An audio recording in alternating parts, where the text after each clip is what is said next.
Chapter 693. Reporting to the Legion Commander, the 7th Brigade has arrived.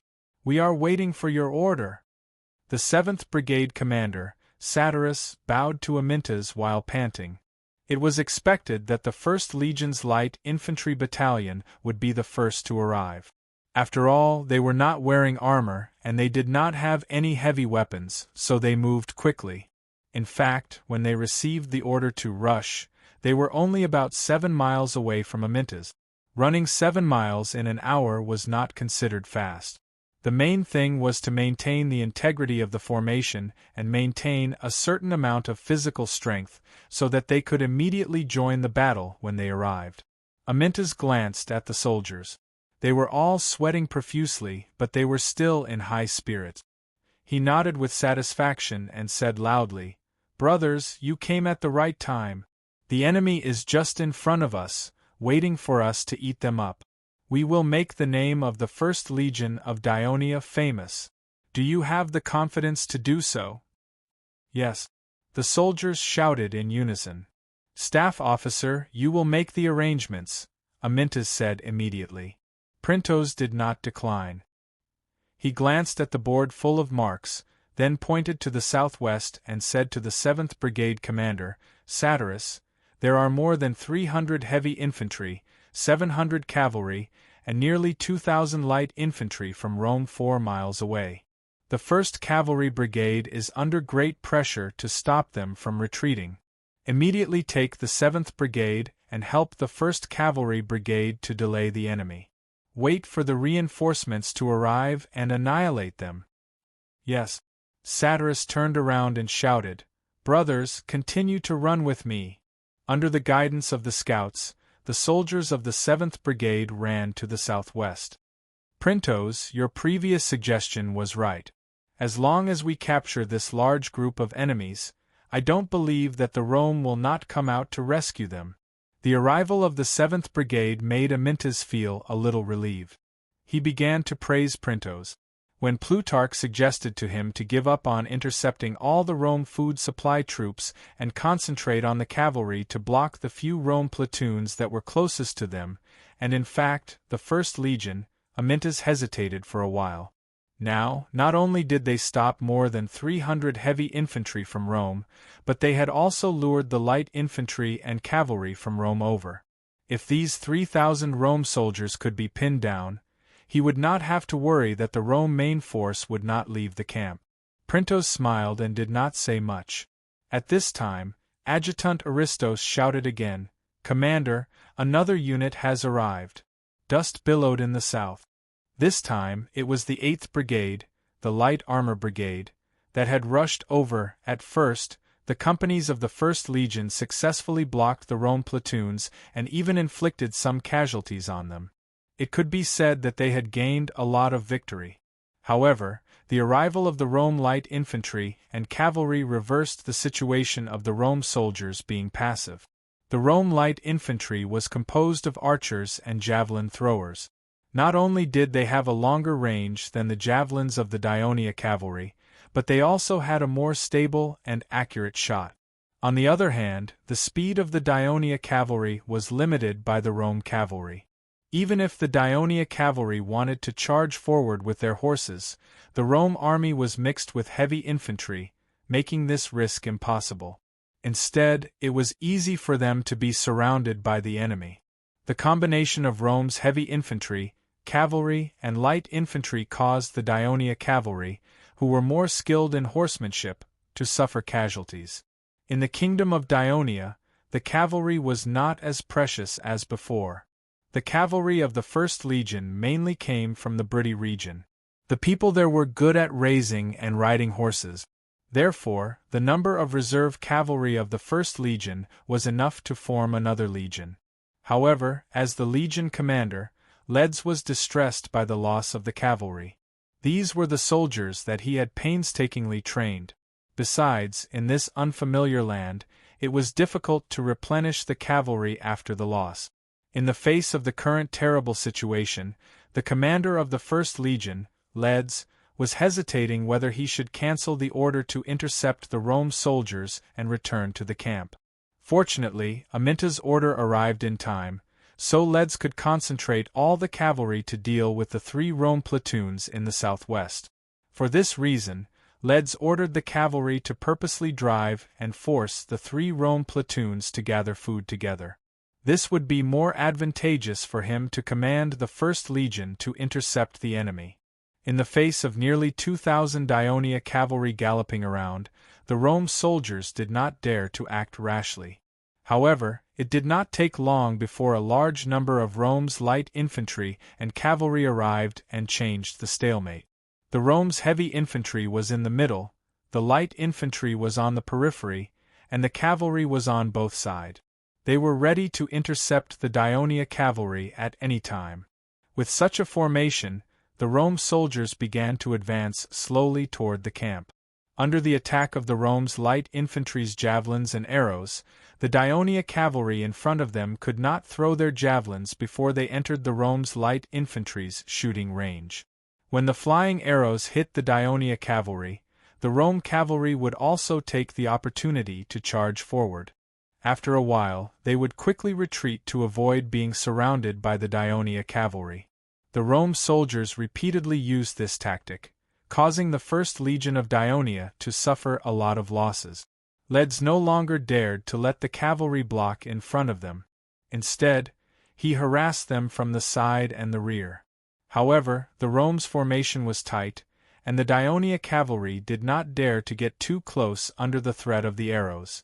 Looking at the battlefield filled with dust and the constant neighing of the war horse, Leds once again fell into a dilemma of indecision. From the corner of his eyes, he saw a wounded war horse carrying a wounded soldier. The soldier was being pulled by another cavalry and was heading toward his back. The wounded soldier's face was familiar to him. He urged his horse forward and took a closer look. It was indeed the captain of the 1st Legion of Cavalry, Pebericius. His full name was Sabocos Pebericius. He was the eldest son of Led's old subordinate and the kingdom's hero, Sabocos. Ever since Devers named his son Clodocatax, his practice gradually became popular in the kingdom. Most of the citizens gradually abandoned the Greek tradition of only having first names and no surnames, and began to use their own names as the surnames of their descendants. At this moment, the young man's eyes were closed and he was unconscious. "Commander, the captain's war horse was shot by an arrow. He fell off the horse and fell into a coma," the cavalry who brought him back reported. "Take care of him." After Leds gave the order, he looked at the front again. He finally made up his mind. He took a deep breath and said, "Order, cancel the interception of the Rome. Woo!" Suddenly, a loud bugle was heard in front of them. "Commander, it's the 1st Legion. The 1st Legion has arrived." The cavalry next to him shouted excitedly. Hearing the familiar bugle, Leds looked forward.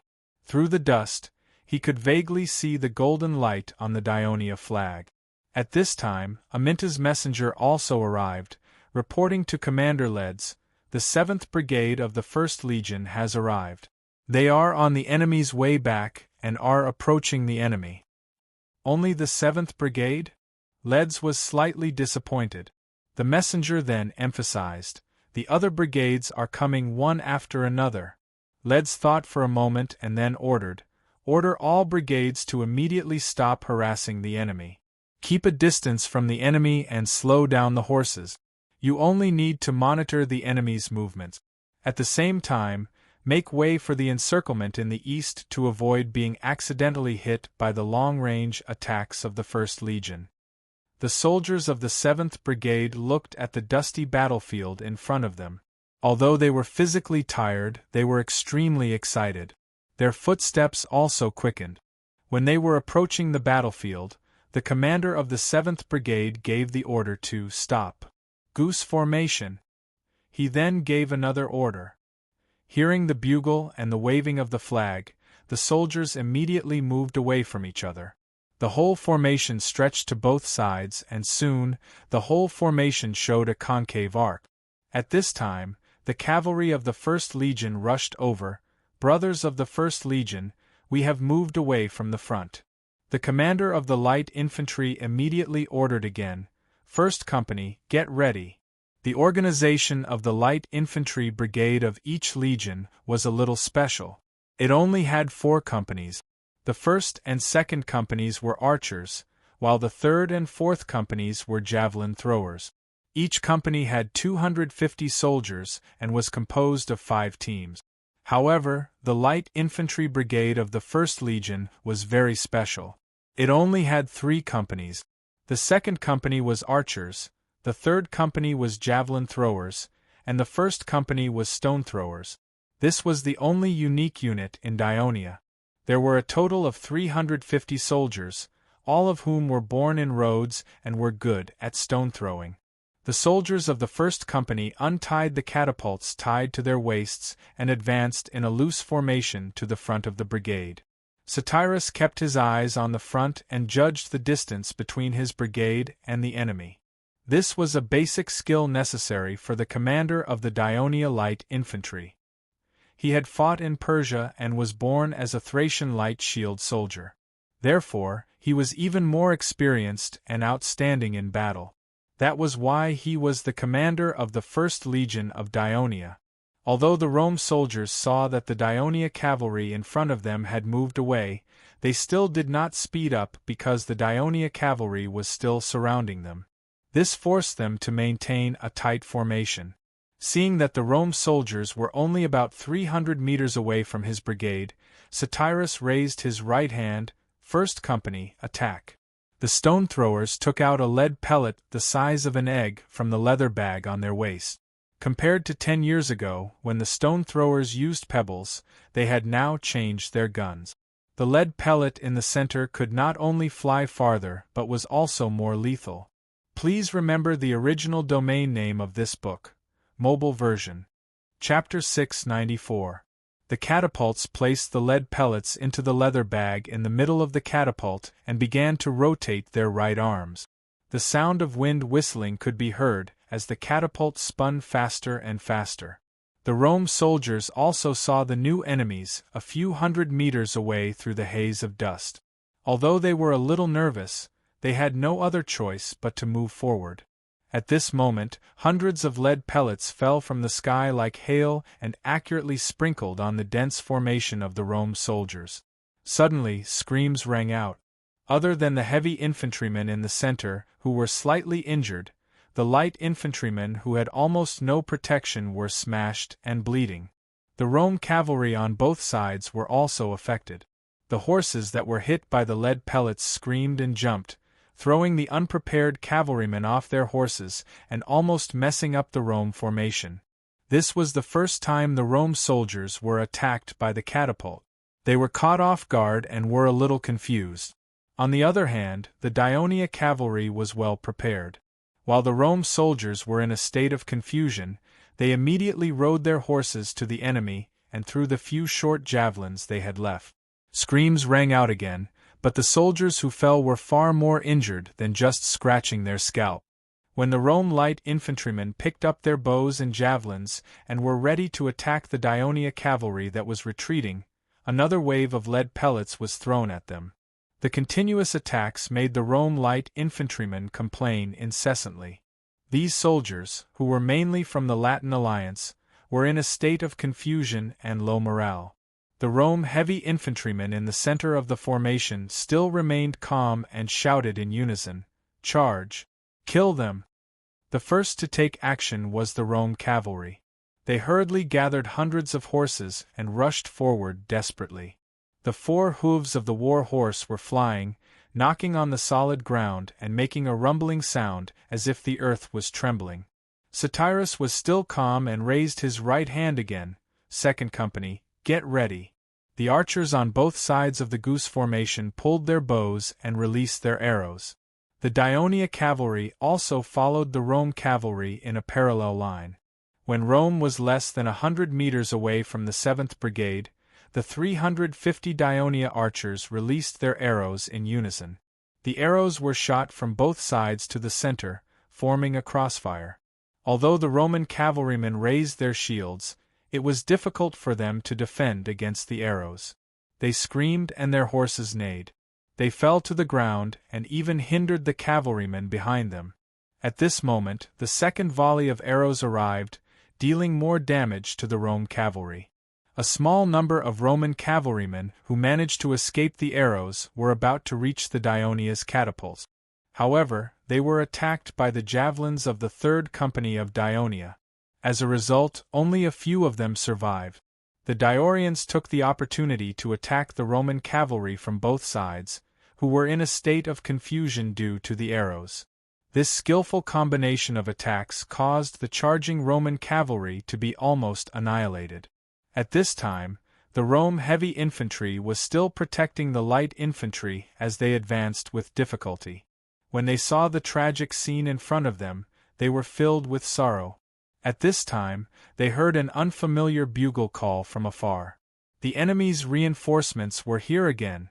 The morale of the Rome soldiers hit rock bottom. At this moment, woo, woo, woo, an even louder and more sonorous bugle call came from afar. Our reinforcements are here. Our reinforcements are here. When the Rome soldiers heard the familiar bugle call, they finally became excited. Reporting to Legion Commander, the Rome army in the camp has been dispatched. There are about 8,000 to 9,000 of them. A scout rushed over and reported to Amyntas. So fast. The swift response of the Rome soldiers surprised Amyntas. Initially, he wanted to let the 7th and 8th Brigades and the cavalry continue to besiege the camp instead of annihilating this part of the enemy. He wanted to lure the Rome soldiers out of the camp. At the same time, he could allow the 6 heavy infantry brigades that had just arrived to rest for a while and recover some of their strength. He did not expect the Rome army to arrive so fast. Obviously, the Dionia light infantry, light armored soldiers, and cavalry could not stop a large force of 8,000 to 9,000 soldiers. Amyntas looked at the sweating Dionia soldiers in front of him.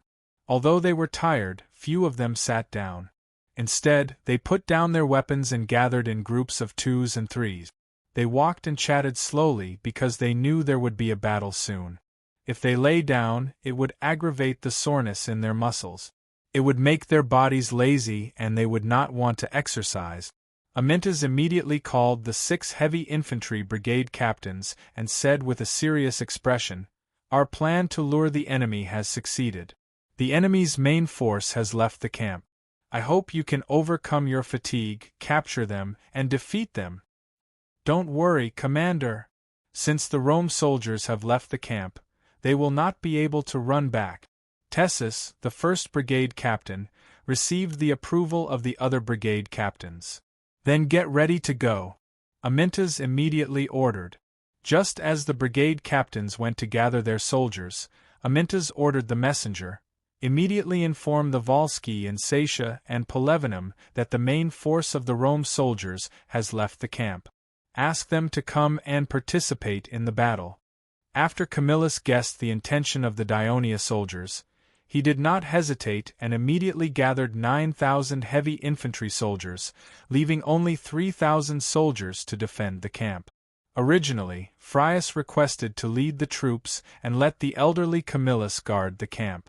However, he was rejected by Camillus. He only sent the troops to rescue the soldiers who were trapped outside the camp. He had no intention of fighting to the death with the Dionia soldiers. However, if the young and energetic Phraates led the troops, it was likely to lead to such an outcome. Camillus led more than 70 heavy infantry platoons of Rome soldiers to the west. He knew that the Dionia army would also be coming in this direction. He had to lure out the trapped soldiers as soon as possible and then quickly return to the camp. Camillus did not know much about the Dionysian army. In his impression, the surrounding forces and even the Greeks of Campania fought in the form of bloated phalanxes, except for the Rome army that he led. Because the platoons were the main force of the army, they were more flexible in both formation and combat. Therefore, he believed that even if the main force of the Dionia army arrived, they would need to rearrange their formation, and he would have enough time to organize a retreat. When Camillus arrived at the battlefield, the 7th and 8th Brigades of Dionia and the cavalry had taken the initiative to retreat. The scene in front of him shocked him. The ground was full of dead bodies, dead horses, and wounded soldiers who were struggling and groaning. Nearly 1/3 of the 3,000 soldiers, cavalry and light infantry, who were ordered to come to the rescue had been lost, and the soldiers who were still alive were disheveled and depressed. Some of them were bruised and bleeding. Through the brief description of the trapped officer, Camillus understood the whole process of the battle. He could not help but be surprised by the lethality of the light infantry and cavalry of Dionia, as well as the close cooperation between them. "This is a well-trained army." Camillus set a label for the people of Dionia in his heart, so he urged the soldiers to bring the wounded soldiers and retreat immediately. "What about our citizens who died in the battle?" The light infantry officer from the Alliance asked to bring the corpses back as well. Camillus, who had always loved his soldiers like his own children, hardened his heart and said, "Leave them here for the time being. We'll deal with them later. We must hurry up and return immediately." The officer of the Alliance was dissatisfied with this decision and wanted to say more. At this moment, a scout hurried over and reported, "Officer Camillus, there are about 6,000 to 7,000 black soldiers attacking from the south." Camillus's heart tightened and he galloped out of the team. According to the military tradition of Rome, the commander of the Roman army must be on foot like the soldiers to show that there was no difference between the two and that they shared weal and woe together. However, Camillus was too old and his physical strength was limited. Therefore, the Senate of Rome specially allowed him to ride a horse. He looked to the south and saw dust rolling in the distance. Based on his experience, the enemy was already a mile away. He immediately returned to the team and gave the order, "Line up according to the formation we used before meeting the enemy. Start to retreat." The formation he mentioned before meeting the enemy was a small phalanx of 120 Rome soldiers arranged in a fish-scale formation. Since there was a large gap between the platoons, they could move more flexibly and retreat faster. Once they could no longer retreat, they could switch to an offensive formation at any time. Due to the slight uneasiness in his heart, Camillus adopted this safe approach. However, how could the Dionia light infantry on the periphery let the Roman army retreat so easily? The stone throwers once again swung their catapults and threw lead pellets at the Roman army. The archers even boldly approached the periphery of the Roman army and got into a shooting position. Camillus had to transfer the Roman light infantry to this side as a precaution. However, the Dionia cavalry galloped in groups around the periphery of the Roman army. From time to time, they would break into the Roman army and get less than 20 meters away from them. It seemed like they were about to launch an assault. Although the messengers sent by Camillus repeatedly warned the Roman soldiers to ignore the harassment of the Dionia cavalry, the speed of the Roman soldiers was still significantly affected. At this time, the Dionia army was advancing very fast. They were less than 300 meters away from the Roman army. The Roman soldiers could already see the golden flags that were held high in the gray dust. They could hear the strong rhythm of the military drums, and rows of black soldiers that seemed to cover the sky were marching towards them in a relatively orderly manner, while the soldiers were attracted and intimidated by the momentum of the Dionysian army. Camillus was even more surprised. He found that the formation of the Dionysian army was very similar to the tactical formation of the Roman army after it was reformed. This made him suddenly realize that the Dionia army might not need to spend a lot of time to arrange their formation. They could directly attack him. If he forced himself to retreat here, he was likely to be chased by the enemy, which would cause chaos in his army and lead to a crushing defeat. Chapter 695. After thinking about it again and again, Camillus finally made up his mind to repel the enemy in front of him before retreating. Since the decision had been made, Camillus immediately took action. He sent out a messenger to convey his order, asking the Rome army to immediately line up in a 3-line formation when facing the incoming enemy. There were a total of 10 Rome squadrons made up of young soldiers, forming the front line. There were 1,200 soldiers in total. Behind them, there were 6 Rome squadrons made up of young soldiers, a total of 660 soldiers. The last line was made up of 6 veteran squadrons, also 660 soldiers. In total, there were more than 2,500 heavy infantry soldiers in the middle line. He also lined up in the same way on the left and right flank. The Rome army had been fighting the war with new tactics for the past 10 years, so they were very familiar with it. In addition to the squadrons that were arranged to meet the enemy, they only needed to intersperse the small phalanxes formed by each squadron with each other. It didn't take long for them to form a huge 3-line formation that stretched for a mile. Camillus brought a total of 9,000 soldiers, all of whom were heavy infantry soldiers. There were a total of 75 squadrons. Together with the 3 squadrons that were trapped, there were a total of 78 squadrons. Among them, there were 40 squadrons of young soldiers, 25 squadrons of young soldiers, and 13 squadrons of veterans. In the formation, there were not enough squadrons of veterans, so he replaced them with squadrons of young soldiers. When the formation was completed, there were a total of 7,600 heavy infantry soldiers in Rome. At this time, there were 12 squadrons under his command, and most of them were composed of young soldiers. He arranged them in the 4th line behind him as a reserve force. While protecting the wounded soldiers, they also took care of the Dionia cavalry and light infantry that were patrolling in the rear.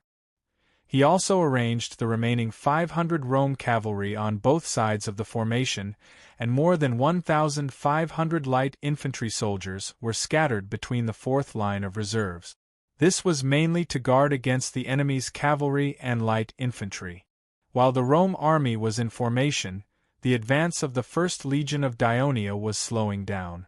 When they were 200 meters away from the enemy, the entire army stopped moving forward and quickly adjusted according to the enemy's formation. Amyntas placed the 1st, 2nd, and 3rd brigades in the front, and the 4th, 5th, and 6th brigades in the back. The length of the entire formation was almost the same as the Rome army. Both sides were in formation almost at the same time. At a distance of 200 meters, the soldiers on both sides were looking at each other curiously. The soldiers of Rome were also wearing a helmet that covered their cheek.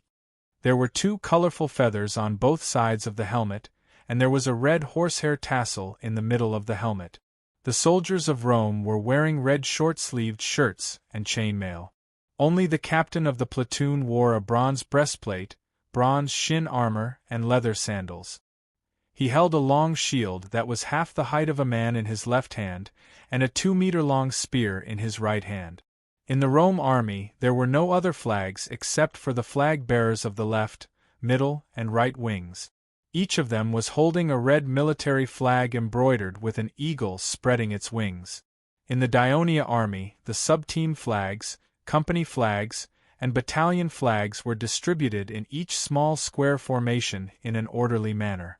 They surrounded the legion flag in the center and fluttered in the wind.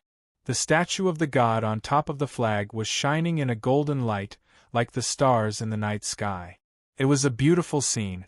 After both sides were in formation, half of the battlefield was black, and the other half was red. The soldiers of both sides stood like mighty statues. The spears in their hands were arranged like a dense forest, and the shields were erected like towering walls.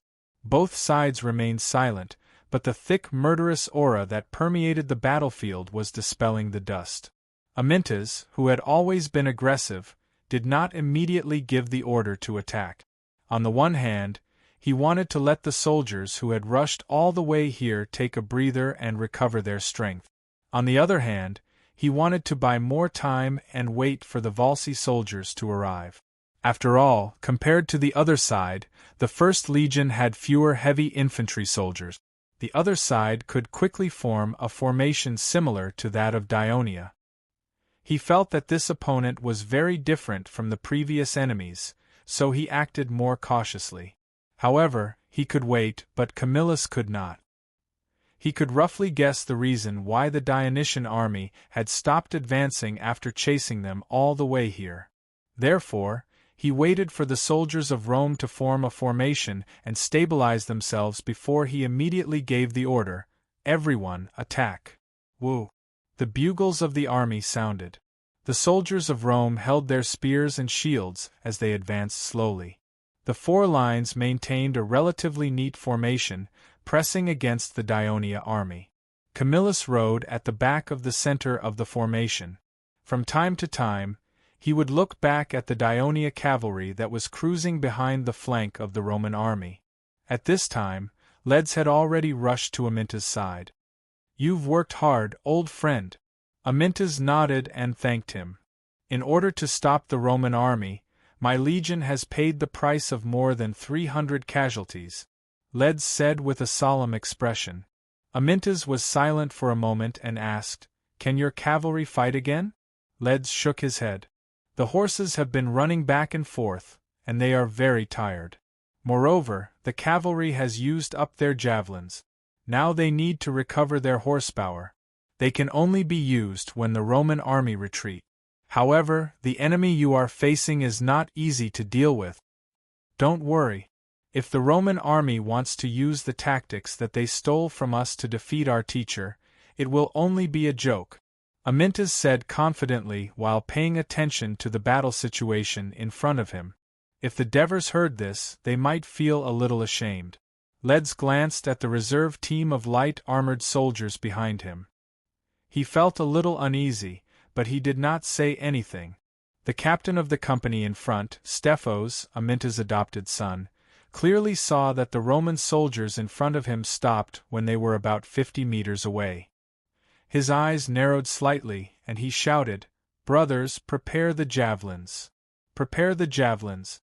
The shouts of the Dionysian army's officers rose and fell one after another. The soldiers had already held the javelins in their hands. Mars! There was an earth-shattering roar from the Roman army. Even though the young Roman soldiers in their 20s had just been running around, they were still full of energy. They strode forward and charged forward. Stephos saw clearly that the Roman soldiers did not tilt their shields above them. Obviously, they did not understand the characteristics of the heavy infantry of Dionia. He sneered. As they moved forward, the speed of the Roman soldiers' charge increased rapidly, creating an indomitable and powerful momentum. The soldiers of the First Legion of Dionia stood still like a mountain. They did not move until the Roman army was about 30 meters away. "Javelins!" As the officers shouted, the front and back rows of Dionia threw the javelins in their hands at the same time. It was as if a hurricane was blowing on the battlefield. The charging young Roman soldiers stopped abruptly. The dense heavy javelins flew more than 20 meters and fell into the 10 rows of young Roman soldiers. The javelins easily penetrated their chainmail armor and pinned them to the ground. Dionia's eyes were filled with shock. Dionia's eyes were filled with shock. The heavy javelins that hit the wooden shields were deeply embedded in the surface of the shield. The javelins were bent and dragged to the ground. At this time, most of the inexperienced young Roman soldiers did not continue to charge forward. Instead, they subconsciously pulled up their teammates who were struggling on the ground or tried to pull out the javelins on their shield. This provided enough time for the Dionia soldiers to prepare for the second round of javelins. Therefore, when the second round of javelins was thrown, more Roman soldiers fell to the ground. Camillus, who had always been able to remain calm and wise during the battle, cried out in distress when he saw the scene on the battlefield. He did not expect the Dionia heavy infantry to be able to throw javelins. The young Roman soldiers were caught off guard and suffered a big blow. Of course, what he did not know was that heavy infantry with javelins was the characteristic tactic of the Roman legion. However, in the history of his previous life, this tactic was established because of the war between the Romans and the Simonians. The Simonians, who were good at using javelins, caused the Romans to suffer a lot. That was why the Romans began to learn from their opponents and improved their tactic. This allowed the Roman heavy infantry, which was almost a single unit, to have a mid-range attack capability. Just when the Roman soldiers were suddenly attacked and temporarily fell into chaos, all the flags in the Daionia army pointed forward. The soldiers shouted the name, Hades, and fiercely pounced on the enemy. Fight! Fight! The platoon jarls and squad jarls of the Roman soldiers, who were not injured, shouted as they took the lead to rush to the front to fill the gap in the broken battle line. The young soldiers in the back also rushed to the front without hesitation. They wanted to avenge their injured comrades. However, before the Roman soldiers could fill the gap in the front line, the Daionia soldiers had already charged forward. The left, middle, and right front-line troops of both sides collided with each other. Although the front-line troops of both sides were 10 rows thick, compared to the fully equipped 1st, 2nd, and 3rd brigades of the 1st Legion of Daionia, the Roman young soldiers who had just been hit by the javelins were obviously no match for them in terms of strength. Chapter 696. Especially in the first row, after the Daionia soldiers broke through the enemy's shield with the force of the charge, the spear in their right hand stabbed out like lightning. The Rome soldiers dodged the stab, but another spear came from the side. Due to the disparity in numbers, the young soldiers of Rome often faced a dangerous situation of 1 versus 2. Therefore, although they fought bravely, the casualties were gradually increasing, and the formation was constantly retreating. At the same time, there were constant screams in the formation. Most of them came from the wounded soldiers who were hit by the javelins and lying on the ground. They were trampled many times by their retreating Rome teammates. Their screams gradually became silent, which added to the panic in the hearts of the young soldiers. Camillus, who was riding at the rear of the middle line, looked at the front line that was constantly retreating. He frowned and quickly made a judgment. Not only the middle line, but also the left and right flank. The javelin attack of the Daionia soldiers at the beginning, as well as the swift and violent charge at the right time, caused the brave but not calm young soldiers to panic.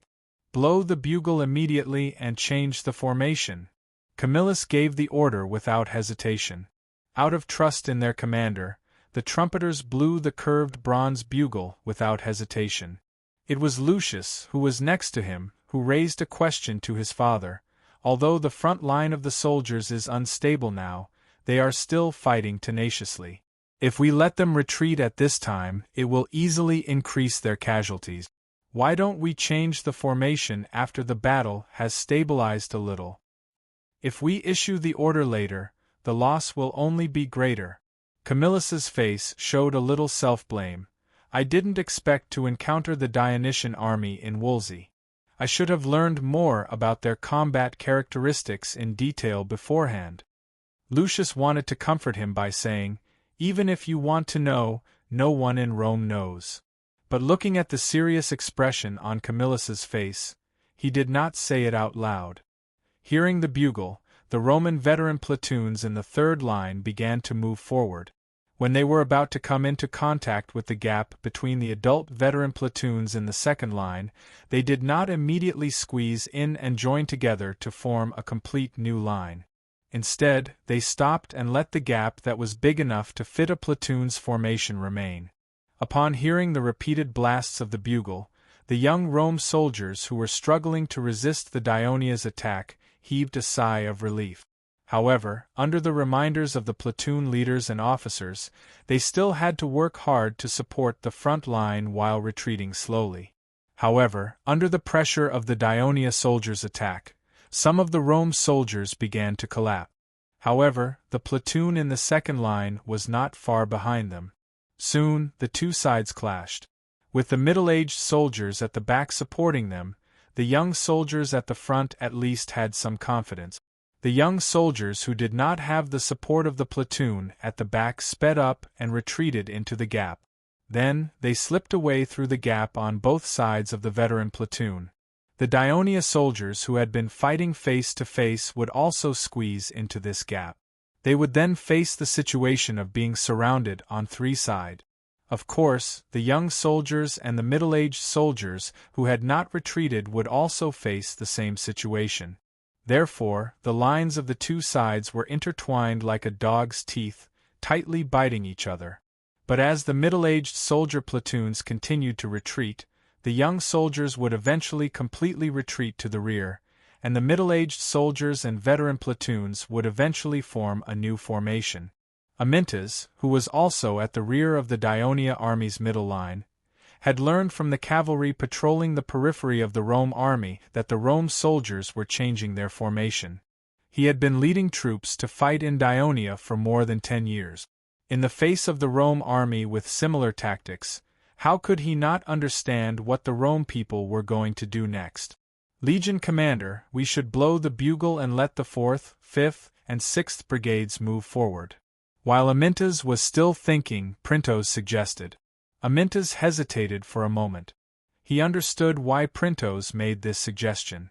He must have considered that the Daionia soldiers at the front line had the upper hand in the offensive. If they could continue to strengthen their offensive, it would not be easy for the Rome soldiers to change their formation. On the contrary, it would cause more casualties because of the chaos. But judging from the current situation, the frontline soldiers were not able to do it. This might be because the wave of rapid attacks just now had exhausted the extra physical strength of the frontline soldiers. Otherwise, according to the previous combat characteristics of the 1st Legion, they would have seized the opportunity to attack the enemy fiercely at this time, causing the enemy's frontline soldiers to retreat and collapse. But now, the attacking speed of the Rome soldiers was constantly decreasing. Amyntas stared at the situation in front of him. He knew in his heart that once the Rome soldiers changed their formation, the physically exhausted soldiers of the 1st, 2nd, and 3rd brigades would be at a disadvantage against the new formation of the Rome soldiers. Although he longed for the soldiers to be able to kill the enemy bravely, he did not want them to encounter difficulties and affect the outcome of the battle. So, he finally accepted Printos' suggestion. The Daionia bugle sounded. When the officers and soldiers of the 4th, 5th, and 6th brigades heard the order, they were not surprised because they had seen the performance of their comrades in the front line. The officers and soldiers who were fighting breathed a sigh of relief. Many of them were so tired that they could not even breathe evenly. Fortunately, the enemy had been retreating. Otherwise, some of the soldiers would have fallen to the ground because of the weakness in their legs. So, the panicked young Rome soldiers saw a strange scene. The enemy who was chasing them suddenly began to retreat. When Camillus heard from the scout that the enemy was also retreating and changing their formation, he did not feel lucky that he had escaped. The calmness of the Daionia general and the determination of his soldiers to carry out the order made him frown deeply. At this time, the battle line between the two sides had opened up to a distance of nearly 20 meters. The battlefield that was filled with the sound of killing just now had become a little quiet. There were only dead bodies lying in the middle of the open space, and a few wounded soldiers groaning on the ground. Most of them were Rome soldiers. However, the young and old soldiers of Rome not far away from them were holding their weapons and staring at the enemy in front of them. No one went to help the wounded soldiers. Camillus understood that the Daionia soldiers could afford to waste time, but his army could not. So, he ordered again, "Step up the attack." While the platoon jarls were shouting, the new Rome soldiers were more cautious. They covered their upper bodies with long shields and moved forward steadily. Obviously, the previous javelin attack had taught them a lesson. But in fact, the 4th, 5th, and 6th brigades of Daionia, who had already thrown out all their javelins, were a little amused when they saw their opponents being so cautious. But when the two armies approached each other and started fighting again, the Daionia soldiers could no longer laugh. The Rome soldiers were skilled in the combination of shields and spears. Their spears were accurate and ruthless, and their coordination with the shield formation was also very tacit. Their overall combat power was not weaker than the Legion of Dionysia. This really surprised the Daionia officers on the battlefield. If the Daionia soldiers knew about Rome, they would know that these new Rome soldiers had served for more than 8 years and had participated in many foreign battles. Many of them had even received the civic crown. The civic crown was a recognition given by the Senate of Rome to the citizens of Rome who had performed bravely in many battles. In public, all the citizens of Rome, including the senators, would show respect to the citizens who wore the civic crown. Even the citizens' fathers would be treated with courtesy. It was an honor, and there was no material reward. However, the citizens of Rome held it in high esteem and wanted to have it.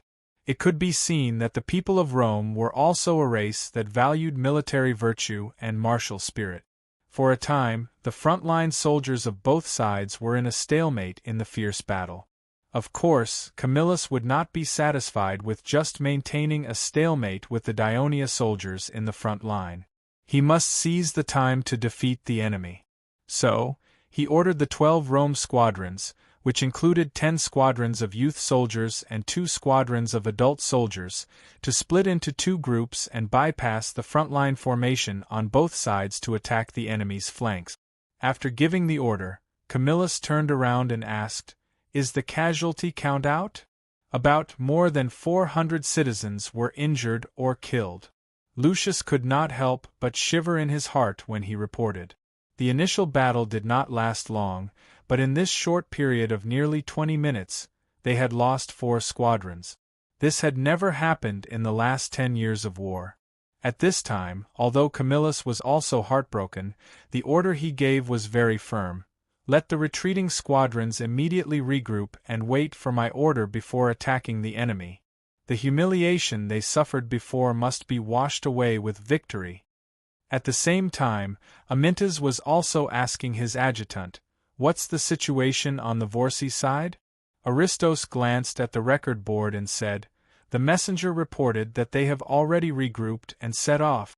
Satia has sent out 1,000 soldiers, and Pelevernham has sent out 7,000, and they are rushing here." Amyntas was relieved and continued to pay attention to the situation in front of him. At this time, a scout galloped over. "Report, Commander, the enemy has sent out more than 700 heavy infantry, and they are circling behind our left flank." As soon as the voice trailed off, another scout galloped over. "Report, Commander, there are 700 to 800 enemy heavy infantry on our right flank." Amyntas' expression changed slightly.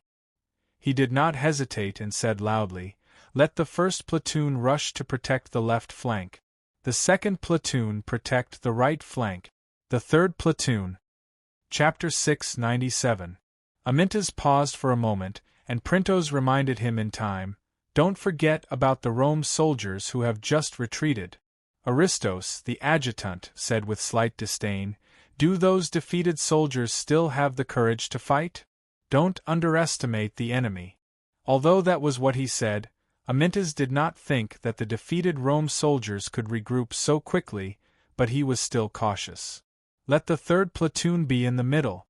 After giving the order, he looked back at the soldiers of the 8th platoon, who were resting not far behind him. It would be great if they were also heavy infantry. At this time, Amyntas actually had such a thought in his mind, which showed the psychological pressure caused by the Rome soldiers' attack. Immediately send someone to urge the Vorsi soldiers to speed up. Amyntas was no longer in a relaxed mood. After Stephos led the company to retreat from the front line, they basically maintained the original formation, but most of the soldiers were sitting on the ground, gasping for breath. As soon as the soldiers recovered a little, Captain Tessus ordered, "Brothers of the first platoon, according to the current formation order, immediately turn to the left and face the incoming enemy." While cursing, the soldiers propped up their sore and swollen legs with their spears and picked up their long shields that were already feeling heavy. Under the command of the company captain Stephos and the division leader, they followed the other soldiers of the company and spun the formation of the entire 1st Battalion to the left before marching forward with large strides. As soon as they arrived at the edge of the left flank, the soldiers saw that the Rome soldiers were not far from them. When the Rome soldiers saw that the enemy's reinforcements had arrived, they did not stop to regroup. Instead, they lined up in a large phalanx to fight. Instead, they formed small phalanxes and charged at the formation of the 1st platoon of the Dionia. This kind of offensive method that was often seen in the Legion of Dionysius training was actually used by the enemy. Stephos felt that it was ridiculous and nervous. Shield formation. He gave the order because he had no other choice. His soldiers were already exhausted and did not have the strength to launch a charge to counteract the opponent's charge. At the same time, the Dionia soldiers at the front line raised their shields with their left arms and steadied themselves in a horse stance. The squad leaders were also reminding them loudly, "Change to your short swords." He switched to a short sword. When the soldiers were tired and their muscles were sore, using a stinger would not only reduce the accuracy of their stabs, but it would also cause the stinger to slip backward when the opponent collided fiercely, scratching the palms of the soldiers and affecting the use of the weapon. On the other hand, short swords were easier to control, especially when the enemy wanted to use their strength to close in and crush them. This was the experience summed up in countless battles, which was compiled into the military law by the Dionia Ministry of Military Affairs, so the team officers could use it in a timely manner. The 6 Rome platoons were all made up of young soldiers. They ran with strength and roared like thunder. In fact, most of the soldiers of the First Legion were 25 or 26 years old, which was also the period of peak physical strength in their lives. It was just that they had not rested much since they set off from Celse in the morning and had consumed too much physical strength. Naturally, they could not compare with the opponent now.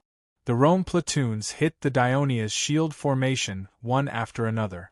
It was like a boulder bombarding the city wall, causing the shield formation to sink one after another. The Rome soldiers used the strong momentum of the charge to break the opponent's shield formation and stabbed the enemy, who staggered back with the spears in their hands. The Dionia soldiers used all their strength to resist the enemy's charge first, and then slowly retreated with the soldiers at the back to ease the opponent's strong offensive. While protecting their whole body with the long shield, the short sword in their right hand stabbed out from the gap from time to time, killing and injuring the enemy who dared to approach and attack fiercely. The Rome soldiers attacked fiercely. When the soldiers at the front were stabbed down, the soldiers at the back stepped over the wounded and continued to attack. The Dionia soldiers were also tenacious in defense, constantly stepping forward to fill the gap, trying to maintain the integrity of the front line of defense. The battle had entered a white-hot stage from the beginning. At this time, Amyntas received another piece of bad news from the scout, reporting to the commander, "There are more than 2,000 Rome heavy infantry moving quickly to our right flank." Hearing this news, Amyntas's face was very ugly. The Rome soldiers still have so many troops? Did they regroup the defeated soldiers so quickly? Time did not allow him to think anymore. He looked back at the light-armored soldiers who were still resting and ordered, "Let the 3rd Battalion quickly rush to the right flank to organize the defense. After receiving the enemy, let the 8th Battalion quickly circle around the enemy's flank and attack from both sides." "Commander," Printos reminded him, "since the tactics of the Rome soldiers are similar to ours, I am afraid they will not be afraid of being attacked from the flank. On the contrary, when the enemy's morale is high, let the light-armored soldiers fight with the heavy infantry. I am afraid they will not be able to defeat the enemy." We are not going to defeat the enemy now, but to defend and delay time." Printos' reminder made Amyntas ponder for a while. Indeed, since the Rome soldiers fight with a platoon of more than 100 soldiers, when the light-armored soldiers move to the rear of their formation, the platoon at the back only needs to turn around flexibly, and they can fight face-to-face. Soon, he changed his order.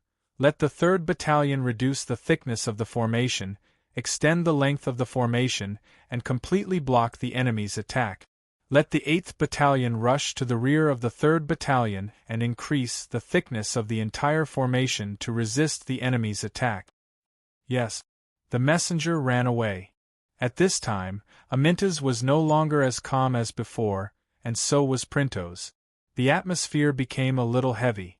Leds hesitated and said, "Well, Do you want my cavalry to attack the enemy from the flank to relieve some pressure for the First Legion? Aminta's eyes lit up, but then he shook his head. Thank you, lads.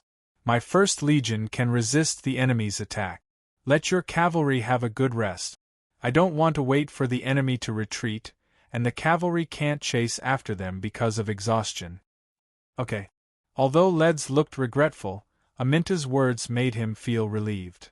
Send the messengers to urge the Walsey to hurry up. Then, Aminta's impatient words made everyone around him understand that the Legion commander was not as confident as he said. In fact, Camillus did not send all the heavy infantry out. He left 3 new platoons at the rear to protect the light infantry and cavalry from being attacked by the enemy's cavalry. Although the light infantry of the Roman allies outnumbered the Daionia light infantry, they did not dare to attack the Daionia light infantry because they were afraid of the stone throwers. In fact, the Daonia's stone throwers were running out of lead pellets, but they were ready to attack at any time, so the two sides were in a stalemate. Camillus paid close attention to the progress of the battle in front of him. The new front line formed by the old soldiers and the young soldiers not only blocked the enemy's attack, but also began to force the enemy to retreat. But their advance was very slow, which did not satisfy Camillus. He knew very well that the Daionia heavy infantry had fewer soldiers than them, and after a long march, their physical strength was not as good as theirs. Yet, after defeating his first line, they could still maintain a stalemate with the second line of soldiers, which was more powerful. This surprised him. Therefore, in order to defeat the enemy as soon as possible, Camillus did not keep the third line of reserve. He threw almost all of them into attacking the enemy's flank. Now that all the available measures had been used up, and all the available troops were pressed forward, all he could do was wait anxiously and pray to God. Patroclus, who was at the rear of the 6th Legion, was also surprised. This was the first time he had encountered such a difficult enemy since he joined the army. These Roman soldiers used continuous shield attacks and stabs to consume the physical strength of the Daionia soldiers, but they rarely used brute force to crash into the shield formation to avoid going too deep into the enemy's line. Therefore, they could basically maintain a relatively continuous line of attack. In such a situation, it was difficult for the Daionia soldiers to exert the power of their daggers, because taking the initiative to get close to the enemy would undoubtedly consume more of their exhausted physical strength. Therefore, under the steady and continuous attack of the Roman soldiers, the Daonia's line of defense was forced to retreat slowly. But on the flank of the army, the attacks of the young Roman soldiers were much more violent, especially the more than 2,000 young Roman soldiers who were sent to fight at the end. In order to wash away the shame of their previous defeat, they did not need to use their physical strength at all. Some of them even fought with their lives on the line. This put the 3rd Battalion of the 1st Legion of Daionia under great pressure. Camillus was one of the 2,000 young soldiers. His platoon was attacked by the Daionia cavalry before being defeated by the javelin attack of the Daionia heavy infantry.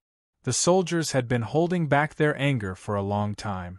After regrouping, they were sent to attack the enemy's flank and rushed to the front. At the rear of the platoon, Camillus witnessed several soldiers being stabbed in the chest by the enemy's dagger. However, he did not fall immediately. Instead, he used the last of his strength to hold on to the enemy's dagger, providing opportunities for his teammates behind him to kill the enemy. The valiant performance of the soldiers made Camus, who had been a veteran for many years, feel his blood boiling. The tall and burly Camus saw a general with a white tassel on his head shouting at the back of the enemy's formation. Without a second thought, he threw the spear in his hand, and the general fell to the ground. However, the enemy's formation did not fall into chaos. It was as though nothing had happened. The Daonians were still tenaciously defending against the attacks of the soldiers. Chapter 698. Not long after, more than half of the soldiers under him were dead or injured. Camus' rear team was now in the front.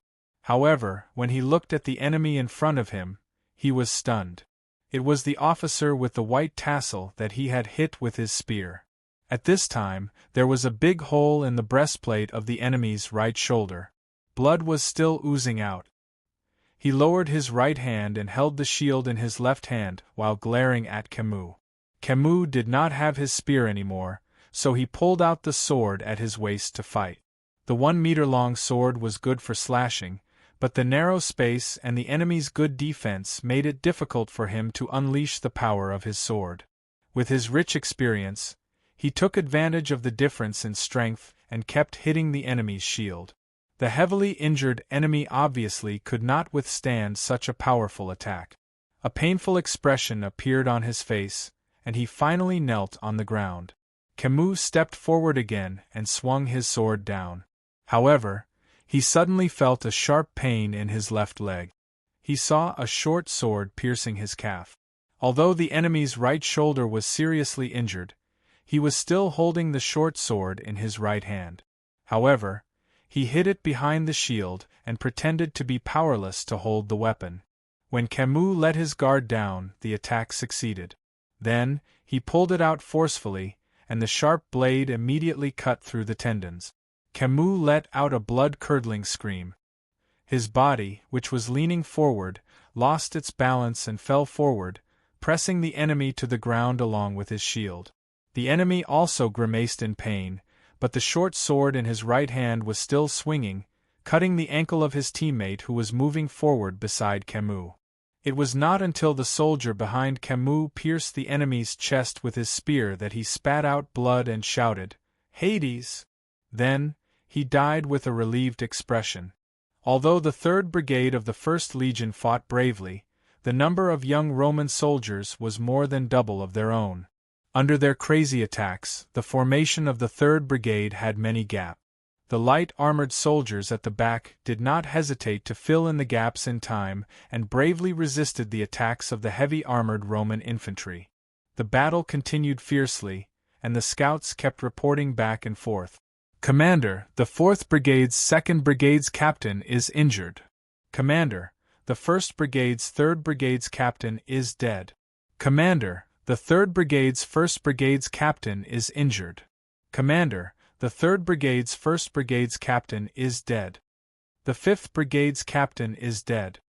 According to the usual practice of the Legion of Dionysia, the captain of a company rarely went into battle personally. If the captain of a company went into battle personally, it only meant that the company suffered heavy casualties. Hearing the reports of the scouts one by one, Aminta's face was as dark as the sky, frighteningly gloomy. At this moment, another scout galloped over. Reporting to the Legion commander, Het Barus, the leader of the 3rd Brigade, is requesting reinforcements from you. The 3rd Brigade has suffered heavy casualties, and the leader has personally gone into battle. Go back and tell Het Barus that I don't have any reinforcements, and I don't want to hear about the number of casualties. But he must stay there and block the Rome's attack. If he dies in battle, I'll take over. Aminta's face was ashen as he shouted sternly. The mounted scout galloped away. Amintas glanced at the guards behind him and shouted, "Let's go to the rear of the 8th Battalion." Amintas's words were aggressive. Printos opened his mouth and wanted to persuade him, but in the end, he gave up. At this time, Led said, "I'll send the cavalry to attack the enemy and reduce the pressure on the 3rd Battalion." Amintas glanced at him. This time, he didn't refuse and nodded. Of course, the movement of the Dionia cavalry could not be hidden from the eyes of the Rome scouts. Now that the right flank of Dionia was the area where the Rome's attack was the fastest, it was obvious where the Dionia cavalry would go. Camillus immediately said to Lucius, "Immediately lead all the cavalry and 3 heavy infantry platoons to the enemy's right flank. After defeating the enemy cavalry, lead them to continue to strengthen the attack on the enemy's flank. Completely defeat the enemy." Lucius hesitated. "But father, your safety. The fiercer your attack, the safer I will be. Go, go." Under Camillus's urging, Lucius left with his troops. There were only 1,400 light infantrymen left by the old governor's side. He called a few of the alliance's generals over and said sincerely, "My life is in your hands now." Camillus was not only highly respected in Rome, but also in the entire Latin alliance. People respected him very much because it was he who led the army to repel the Celts who ravaged the Latin region. Several Rome's generals immediately promised, "Lord Camillus, don't worry. If the enemy wants to hurt you, they will have to do it over our dead bodies." As soon as they returned, before they could set up their defense, the Dionia's catapults threw lead pellets at them. When the 7th Battalion of the 1st Legion saw the enemy's cavalry and heavy infantry leave, they also began to attack the Rome's flag, trying to kill the enemy's commander and reverse the situation in one fell swoop. The front and flanks of both sides were filled with heavy infantry and light armored soldiers, while the periphery was filled with cavalry and light infantry. Rome and the Dionysian army were engaged in a full-scale battle. The battle lasted for nearly 2 hours, and it had entered the final stage. The Rome had gained the upper hand. The entire Dionia's line of defense was compressed into a semicircle, especially the line of defense on the far right. If it were not for the commander, Amyntas, personally raising his shield and spear to kill the enemy, and the legion's flag was erected behind them, the 3rd Battalion and the light armored soldiers would have already retreated. But now they were just fighting with their last breath. Leds's 1st Cavalry Legion was also struggling to stop the enemy's cavalry and heavy infantry reinforcements. Although the Rome's cavalry was brave, there were not many of them, and they were not very lethal. However, their heavy infantry caused a lot of casualties to the Dionia's cavalry. Although Leds was heartbroken, he knew that the 1st Cavalry Legion could not retreat. Otherwise, even though there were not many of them, the consequences would be unimaginable if they joined the battle. Just when Leds was worried that he could not stop the advance of the Rome's heavy infantry, a cavalryman shouted, "Commander, look!" In the midst of the dust, Leds turned his head to the south and saw a large number of black shadows in the distance, quickly approaching him. The Volsci! Led's spirit was lifted, and he shouted, "Brothers, hold on a little longer. Our reinforcements are here. Our reinforcements are here." The first to arrive on the battlefield were more than 1,000 Volsci warriors led by Corinth, the former consul of Antium, followed by 1,000 Volsci warriors from Sartia. The Antium warriors who departed from Pelevernham arrived earlier than the Wolsey warriors who departed from Setia. This showed how strong their desire for revenge against the Romans was. When they arrived on the battlefield, they did not stop to rest and immediately launched a fierce attack on the Red Rome soldiers. The Rome cavalry was the first to be defeated. Then, the 3 Rome heavy infantry platoons that were being held back by the Dionia cavalry were also attacked. Just as they turned around to defend themselves, Sarsha's warriors arrived and surrounded them. The Rome's heavy infantry was better equipped than the Volsci warriors, who only had spears, shields, and helmets. However, they were too few in number, and they had been fighting the Dionia for a long time. Their stamina was depleted, and they were quickly overwhelmed by the Volsci army. Just as the Volsci army arrived on the battlefield, the vanguard of Antium and Sartia continued to charge at the young Rome soldiers who were fighting the Dionia's 3rd Brigade and light armored soldiers. A hurried bugle call sounded from the rear of the Rome army. When the Antium warriors attacked the 3 Rome platoons, Camillus received an urgent report from a cavalry scout. The news that a large number of Volsci warriors had appeared on the battlefield was like a heavy blow to him. It took him a while to recover. At this time, regret and self-blame intertwined in his heart. He thought that with the large number of soldiers and stamina of his army, he could defeat the Dionia first and then retreat. This was the safest way. He did not expect the Dionia to be so difficult to deal with.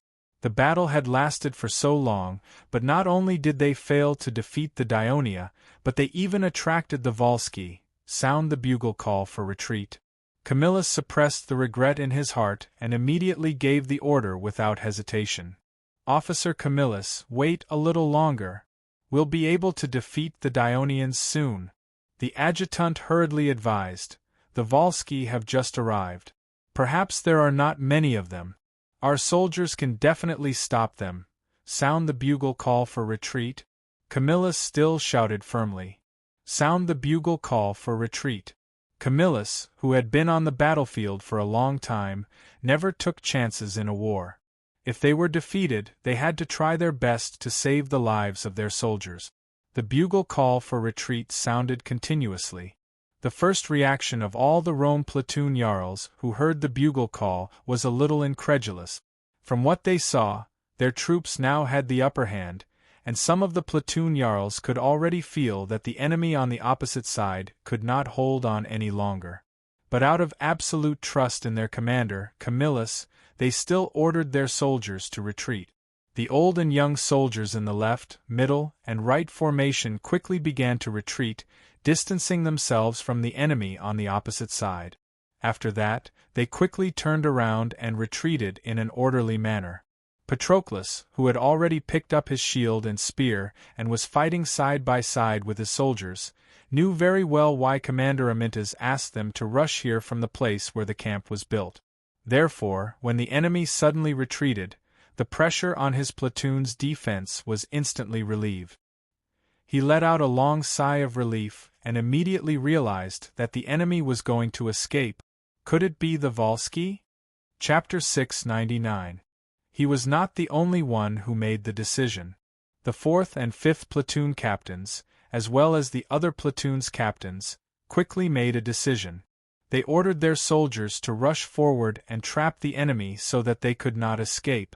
However, the exhausted legion of Dionysia's soldiers only managed to widen the distance between them and the Roman soldiers.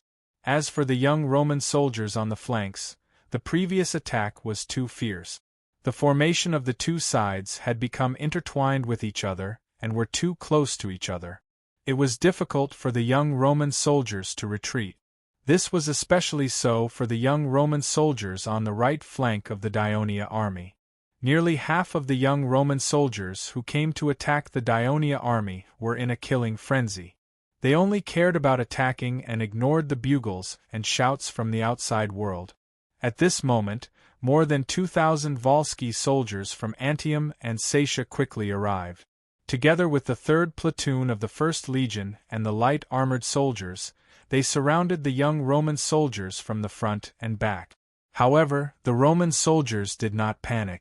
The platoons at the back turned around to resist the attack of the Volsci soldiers, while the soldiers at the front attacked even more desperately. The formation of the 3rd platoon and the light armored soldiers almost collapsed. Fortunately, they knew that the reinforcements had arrived, and it strengthened their confidence to hold on. At the same time, Amyntas urgently transferred the soldiers of the 2nd platoon, which was next to the 3rd platoon, to strengthen the defense line. When the other reinforcements arrived at the battlefield, they saw that the entire Roman army was retreating, so they immediately began to chase after the Roman soldiers. The heavy infantry of the Dionia army was exhausted. After running for a while, they could no longer continue. Only the light infantry and cavalry were still chasing after them. The 7th platoon, which was made up of light infantry, had the best stamina in the 1st Legion. They ran desperately, trying to get to the front and intercept the 6 young Roman soldiers who were attacking the left flank. However, the Roman soldiers did not know that the reinforcements had arrived when they were on the left flank. Therefore, they responded to the military order and retreated instead of retreating in disorder. Their morale was quite good. Similar to the way the Dionysian army retreated, they retreated in groups of platoons instead of completely dispersing. They could immediately regroup and counterattack. After suffering some losses, the 7th Brigade no longer dared to block in front of them. Instead, they ran along with them and attacked with javelins and arrows at the same time, thus achieving some result. The Dionia cavalry's pursuit was even more direct. They directly rode their horses to charge from the rear, scattering the enemy's platoon, and then stabbed the lone enemies one by one. However, this method was more damaging to the tired horses. The cavalry only used this method a few times at the beginning of the pursuit. After that, they only attacked the scattered enemies. The battlefield was only 4 to 5 miles away from the Rome campsite. Camillus led most of the young soldiers, veteran platoon, and light infantry to retreat to the north gate of the campsite without any hindrance. Frias had already received the news and had already opened the camp gates in preparation to receive Camillus. Camillus did not immediately enter the campsite. Instead, he reminded Frias to guard the campsite to prevent the enemy from taking the opportunity to attack. He also ordered the light infantry to quickly stand on the wooden walls and climb up the sentry towers to attack any enemy that dared to approach the campsite. At the same time, he led the more than 3,000 young and veteran soldiers to line up 100 meters away from the campsite and launched a swift and violent attack on the Volsci who had caught up to them. As the Volsci only cared about pursuing the routed soldiers, their formation had long been scattered and disorganized. They were quickly routed by Camillus' troop. Camillus defeated several Volsci troops in a row and ensured the safety of the Rome's routed soldiers. Instead of pursuing them, he led his troops in a steady retreat and stood 50 meters away from the north gate of the campsite.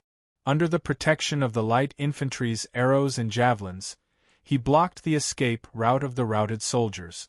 By the time the Volsci had no choice but to gather the pursuing soldiers and form a new army to approach the Rome campsite, Camillus had already led his troops into the campsite. Seeing the Rome soldiers densely packed on the wooden walls, the Volsci finally gave up on the idea of taking advantage of the situation to attack the Rome campsite. It was only at this point that this arduous battle finally came to an end. Although they had won the battle, Amyntas could not feel happy when he looked at the wounded soldiers on the ground. The rough casualty statistics were out. The First Legion had suffered more than 2,400 casualties, which was 1/4 of the entire legion. More than half of the Third Legion and the Light Infantry Brigade were lost. Although some of the wounded soldiers only suffered superficial wounds and would recover after bandaging, treatment, and recuperation, the First Legion had suffered a great loss. Led side beside him, the First Legion of cavalrymen had obstructed the retreat of the Rome's food supply troops at the beginning, and at the end, they had blocked the reinforcements of the Rome's heavy infantry and cavalry. Therefore, they had paid a great price. In the end, the number of casualties was as high as 700, which was close to half of the legion. The war horse, in particular, had been severely damaged. It would probably take some time to recover before it could be used on the battlefield again. "This is a big loss," Leds lamented on the side. His voice was loud enough for Amyntas to hear. Although he had tried his best to help Amyntas during the battle, it did not prevent him from venting his anger after the battle. Amyntas did not refute. In fact, he did not have the mood to refute now. He asked the orderly to inform the medical camp to treat the wounded soldiers. At the same time, he asked the guards, who were still strong, to bandage the wounds of the wounded soldiers and carry out the initial treatment. The soldiers had received training in this aspect during the usual military training. At this time, the soldiers of the First Legion were so tired that they did not even have time to take off their helmets and breastplates. They were lying on the ground and sleeping. They did not even react when someone stepped on them. They were too tired after being mistaken as corpses by the guards many times. Amyntas walked in the middle of the soldiers. He was careful not to wake them up. However, his heart was heavy. He had been the commander of the First Legion for 9 years. He was very familiar with all the soldiers and officers in the army. Now that he saw these soldiers and officers, who he used to get along with and fought side by side under his command, lying in a pool of blood one by one, how could he not feel distressed? At the same time, he was also blaming himself. Although the king of Devers told him several times to pay attention to the Roman army before he left, he still underestimated the people of Rome. Otherwise, he would not have ordered the soldiers of the First Legion to attack an enemy that outnumbered them after a long march. He treated the people of Rome like the Messapi, Pucetti, and Doni that the Legion of Dionysia had fought against in the past. However, it turned out that the king of Devers was right to worry. This army, which was somewhat similar to Dionia in terms of organization and tactics, was indeed stronger than the previous enemies of Dionia. If the First Legion had more stamina and more people, they would not have been so passive. Rome, Amintas thought as he walked. In front of him, Het Barus stood up shakily. His right arm was bandaged and there was a long blood stain on his forehead. He could only force a military salute with his left hand. Commander, lie down, Het Barus, Amintas said hurriedly. Facing the commander of the Third Legion, he showed a rare gentle and concerned smile. Commander, brothers of the Third Legion. Het Barus looked sad. Before he finished his sentence, tears were already welling up in his eyes. Aminta's smile froze on his face. He could only say in a low voice, thanks to the Third Legion and the Eighth Legion's tenacity in blocking the enemy's attack, we won this victory. The medical camp will do their best to save your soldiers. You have to receive treatment and recover as soon as possible. The First Legion can't do without you. After saying this, Amintas left in a hurry. At this time, the adjutant, Aristonos, came over and whispered, Commander, Stephos suffered some minor injuries. It's not a big deal. These children of the old Dionia elders were familiar with each other. His injuries are too light. Amintas' sigh stunned Aristonos. In the main tent of the camp in Rome, Camillus briefly described the battle to Phraius. After listening, Phraius could not help but gasp. Camillus, are you saying that, the Dionia army marched all the way from Sels to the south of our camp, and without stopping in the middle, launched an attack on our supply troops, and then, they even resisted the continuous attack of more than 9,000 heavy infantry, and finally waited for the arrival of Wolsey's reinforcements? Yes. Camillus sighed and said with a solemn expression, the key is that we have more people than them. More than 9,000 heavy infantrymen, 2,000 light infantrymen, and 700 cavalry. The army I lead has nearly 12,000 people, while the Dionians, according to the many reports from the scouts, they have about 10,000 people, but the heavy infantrymen might only have 6,000 to 7,000 people. But even with such an army that is weaker than us and has fewer people, our Roman soldiers fought fiercely for more than 2 hours without being able to defeat them. For the past few years, the Roman army had been invincible in the Latin and Etruria regions. Phraius, who was used to victory, found it difficult to accept the fact that the Roman army was inferior to the Dionysian army. Of course, he knew Camillus, and he did not think that the respected veteran would distort the facts in order to clear his name of losing the battle. So he could not help but ask, is the Dionysian army really that strong? Let's not talk about the cavalry of Dionia first. You already know the situation before this. As for the light infantry, we did not pay much attention to them. They were all provided by our allies, so they were undisciplined and lacked training and cooperation. But the light infantry of Dionia has catapults that can throw long-distance lead projectiles, archers, and javelin throwers. They are well coordinated and well trained. So before I arrived with my army, their light infantry of about 1,000 could suppress our 2,000 light infantry and 700 cavalry. Chapter 700. Camillus analyzed seriously. More importantly, their heavy infantry is not much different from ours in terms of equipment. Even their formation and tactics are very similar to ours. However, their heavy infantry can invest in javelins. At the beginning of the battle, our young soldiers were defeated by the enemy's javelin attack. I also noticed that there are many flags in the Dionia army. They not only use bugles, but also drums and flags to convey orders.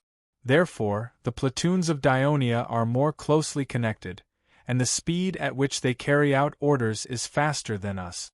After listening to this, Phraius looked a little depressed, and said with a little doubt, it seems that our army is not as good as the Dionia army in every aspect. Maybe this army is the strongest in Dionia. The other armies may not have such strong fighting strength and fighting spirit. Camillus did not have any illusions. He said frankly, judging from the organizational ability and fighting level of this Dionysian army, I'm afraid that the other Dionysian army is not too weak. Otherwise, Dionia would not have become a powerful kingdom in just a few years. Besides, the kingdom of Dionia owns the entire southern land, and they have more soldiers than us. Provoking such a powerful opponent will be a big problem for Rome. At this point, Camillus looked worried. Frias suddenly thought of something and encouraged himself and Camillus. Don't forget, we still have a powerful ally, Carthage. They have promised that if Dionia dares to declare war on us, they will declare war on Dionia.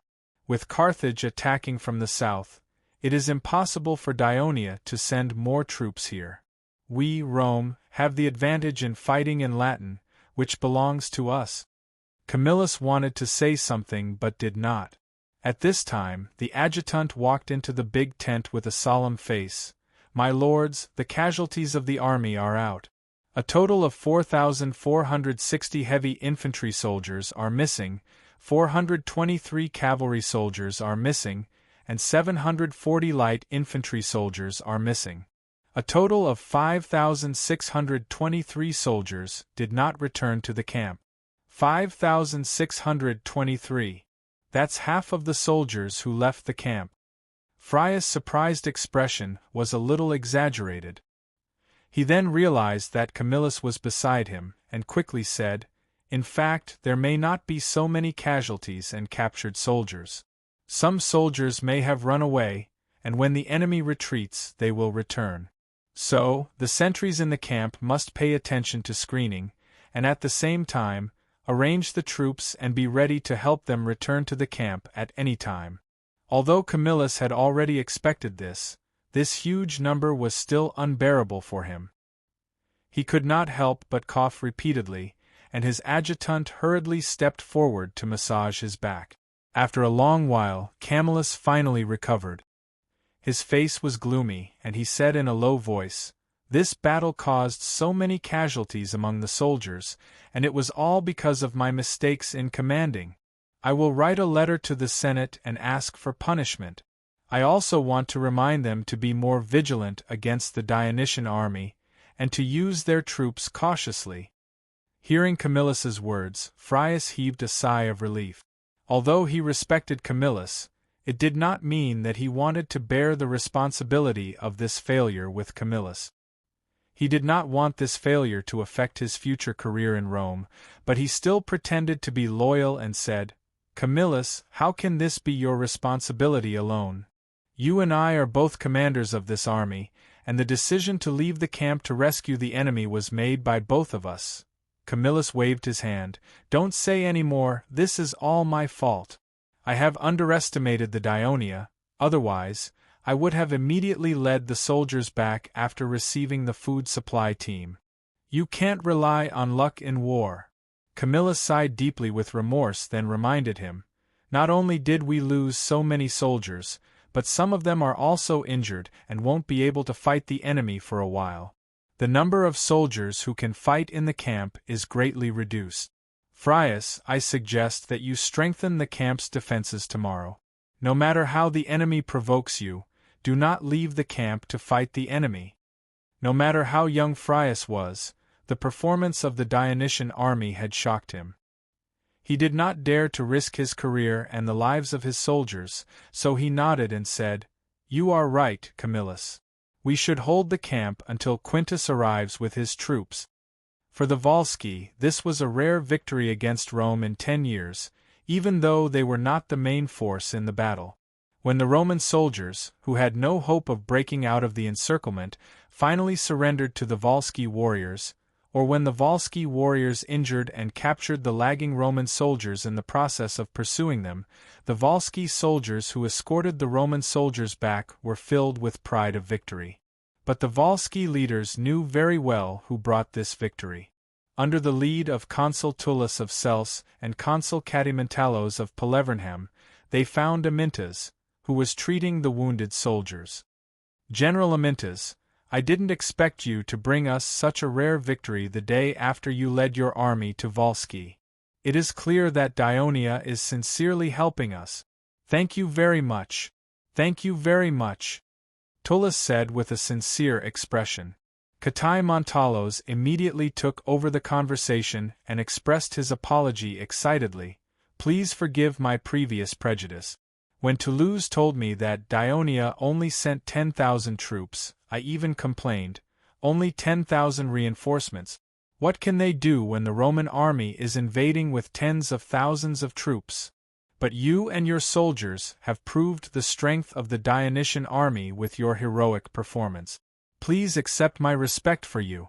The consul of an important Volsky town immediately greeted Amyntas with the most honorable Volsky etiquette. Amyntas hurriedly helped him up and said humbly, I'm just a warrior. My mission is to follow the orders of the kingdom and fight the enemy. If you want to thank someone, you should thank His Majesty the Devers who sent us here. The best thing we, Volsky, have done in recent years is to ally with the great Dionia. We are honored to fight side by side with the brave warriors of Dionia. Let's defeat the Roman soldiers together. Corlenus, the former consul of Antium, said loudly. Yes, that's right. The other high-ranking Volsky officials also echoed loudly. Hearing these sincere words and looking at their excited expressions, Amyntas suddenly realized that the First Legion had made such a huge sacrifice to obtain this victory was very important. At this time, Catimentalos made a sincere request to the commander of the First Legion of Dionia, General Amyntas, since the Roman soldiers have suffered this defeat, they don't have many soldiers left in their camp. We have decided to attack the Roman camp and completely destroy the enemy. I hope you can help us. Amyntas was stunned. He then shook his head and said bluntly, I don't think it's a good idea to attack the Roman camp now. He did not care whether the Volsky people looked happy or not. He continued to analyze the situation seriously. I have carefully inspected the Roman camp today. Their defense is very tight. And after today's battle, I found that the Roman soldiers are very strong. Even if we can rely on our numbers to take down the camp in the end, we will definitely suffer a great loss. Can you bear such a loss now? It is said that the Roman soldiers have another more powerful army, and they will arrive soon. When that time comes, our numbers will be greatly reduced because of the continuous battles. What can we do to resist them? Amyntas' words were like a can of cold water poured on the high-ranking Volsky officials, temporarily calming them down from the ecstasy of victory. Tullus, who originally did not agree to attack the Roman camp, took the opportunity to ask, General Amyntas, do you have any suggestions for the next battle? Amyntas thought for a moment and said, We should adopt a defensive strategy and rely on defending the towns to kill a large number of the Roman soldiers. Defense? That will only allow the Roman soldiers to take our towns one by one. The loss of Villette city is proof of that. The Roman soldiers now have a very strong ability to attack cities. Katai Montalos expressed his doubts and concerns. Amyntas, who was usually hot-tempered, did not get angry at this moment. He patiently explained, When the army marched through Satia, I observed the town. Its defense facilities are too simple, so it is easy to break through. If you can take advantage of the victory of this battle, and the time before the arrival of the other Roman army, you can speed up the improvement and reinforcement of the city's defenses. It will definitely cause a lot of trouble for the Romans when they attack the city. General Amyntas, how should we improve the defense of the town? Tullus immediately asked humbly. First of all, dig the trench deeper and wider. Bury sharp wooden spikes at the bottom of the trench so that it will be difficult for the Roman soldiers to pass through it. Set up densely packed antlers between the trench and the city wall. Even if the Roman soldiers pass through the trench, it will take them a lot of time to bring their siege weapons to the city. Our arrows, javelins, and stones will be able to kill the enemy as much as possible. We have to set up traps outside the trench, and there's a lot of details to how to set up the traps. Amyntas explained in detail as he drew on the ground with his dagger. The higher-ups of Wolsey were listening attentively to him. When the First Legion sailed to the Latin region, Carthage, who had received the news, sent out his army to declare war on Ionia as promised. However, in Carthage's Senate, there was a heated debate about this issue. Chapter 701. On the surface, Hanno agreed to send troops to Sicily, but he believed that Ionia's current military power was strong. Carthage alone did not have absolute confidence in winning, so he needed to gather the military power in the hands of the governor of Iberia, Margo, because they had a large army all year round and often fought with the indigenous people of Iberia, so they had rich combat experience. According to reason, this request of Hanno was reasonable, and many senators expressed their approval. However, Pretacuba and the other Maganid senators firmly opposed it. They believed that although Mago had an army in Iberia, this army was used to defend against the invasion of the Iberian natives. If they were transferred away, the newly occupied land of Carthage in Iberia might once again fall into the hands of the natives. Hanno scoffed at this reason. He loudly sneered, "Does Margo still need to defend against the attack of the indigenous people of Iberia? I heard that the indigenous leaders of Iberia often go to Sicily to see him, and he scolds them like he scolds his slaves. And I also know that the officials of Malaga City and Gades City go to Sicily to see Margo much more often than to Carthage. The Iberian colonies are now very stable, but the military expenses that Margo applied to the Senate are increasing year by year, and the army under his command is getting bigger and bigger. I don't know who he is using this army to defend against. Shouldn't he use this army supported by Carthage's gold and silver to serve Carthage? If he doesn't agree, then does he have other ideas?" What Hanno said could be said to hit the nail on the head. Pretacuba found it difficult to refute for a while, and many senators who had accepted bribes from Margo could not speak for him at this time. Hanno's proposal was also supported by the neutral senators. In the end, Hanno even said harsh words: "If Margo does not send troops, Carthage will not send troops to Sicily." The meeting ended in discord. Soon, rumors began to spread in the city of Carthage. Hanno is afraid of Ionia, so he doesn't dare to send his army to fight. He's determined to violate the agreement with his close ally, Rome. However, another rumor was widely spread. Margo refused to send troops recruited with the taxes of the citizens of Carthage to fight against Ionia because he wanted to be the king of Iberia. This rumor caused an uproar in the city of Carthage. Many people gathered in front of the Senate to protest, scolding Margo as a traitor, and strongly demanding that the Senate revoke his position as governor of Iberia and transfer him back to Carthage for trial. When the news spread to the south of Iberia, Margo and the others were somewhat depressed. They knew very well that this was the disadvantage of not being in the center of power for Carthage, so it was difficult for him to control the situation. Although the Maganid family had a stable foundation in Iberia, once it left Carthage, it would become a rootless tree. Of course, they didn't want to be abandoned by the people of Carthage. Hanno's approach could be said to have hit their soft spot. After a discussion with Hacker, Margo quickly made a decision.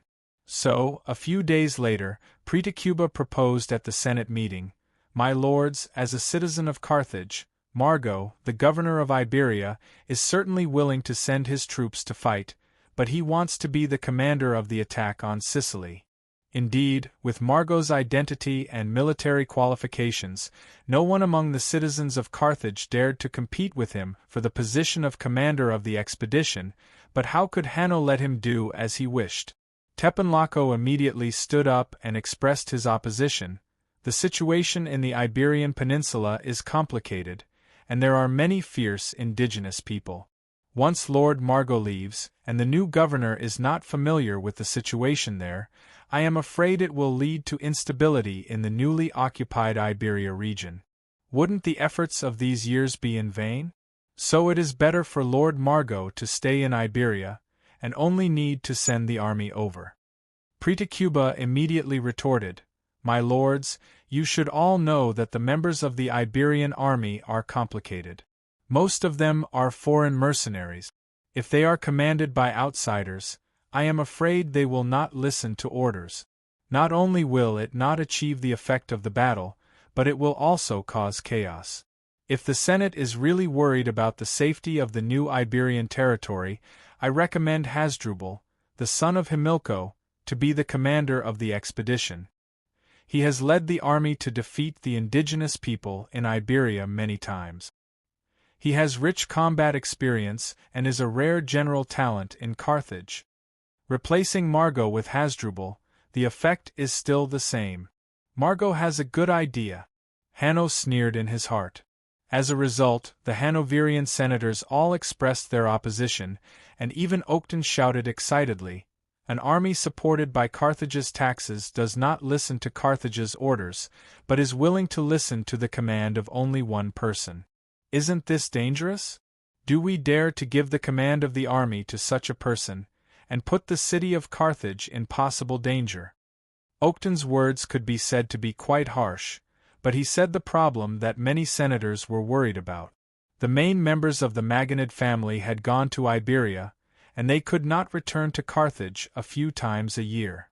They also had a large army in their hands that was almost not composed of Carthage citizens. This in itself had already worried the Senate. Now that the command of the army was given to the Magonid family, it was obviously not what the senators wanted.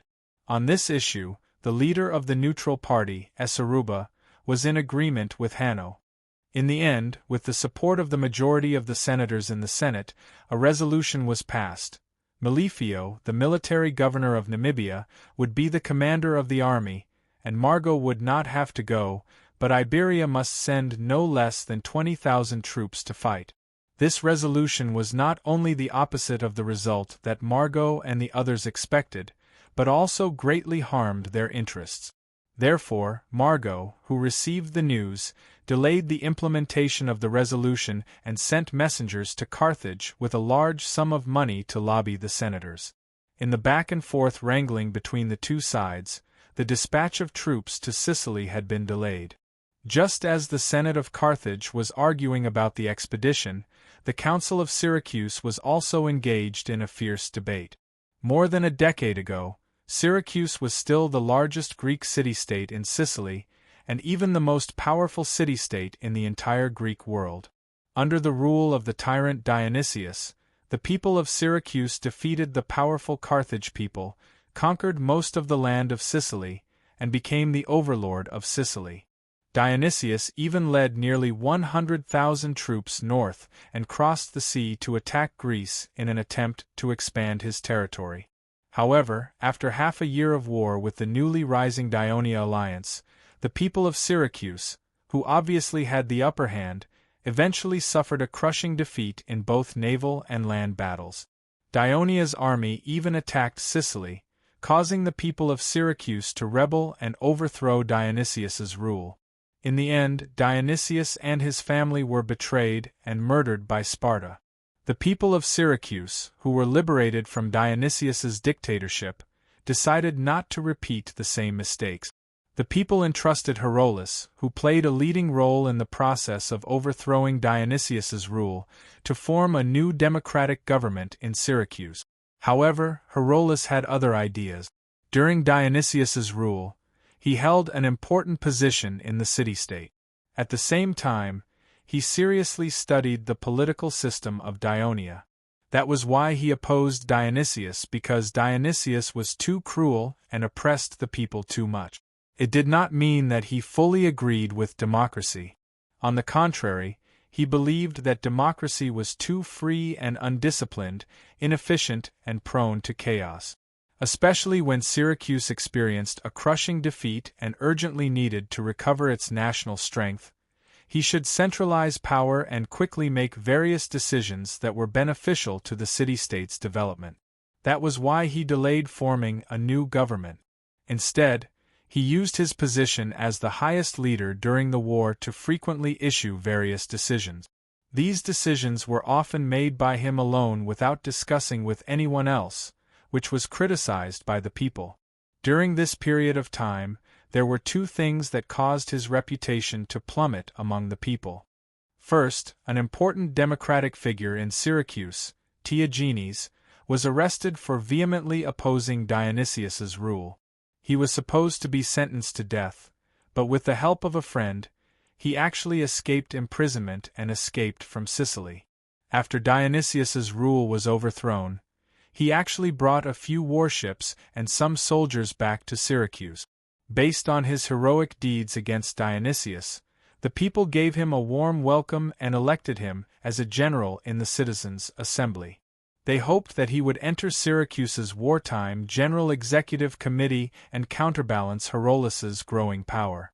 However, Herolus actually vetoed the results of the citizens' assembly and emphasized that any decision must be approved by him. This matter made the people very angry. However, in a previous decision issued by Herolus, a large amount of fertile land that Dionysius had once distributed to the mercenaries was distributed to the civilians in the port, and they were given full citizenship. Therefore, it was fully supported by the people and free people in the port area. In addition, in the wartime General Executive Committee, Phalcus, Stesicus and the others were all friends of Herolus and his supporters, so it seemed that his power was unshakable. The second matter was that although Dionia agreed to release the captured Syracuse soldiers and sailors, the Devers put forward a condition. They asked Syracuse to compensate for the damage caused by the Syracuse army to Great Greece, and also to ransom the captives. Chapter 702. Of course, the amount of compensation was not small. In the many negotiations with Dionia, Herolus was forced to agree to pay the war reparations.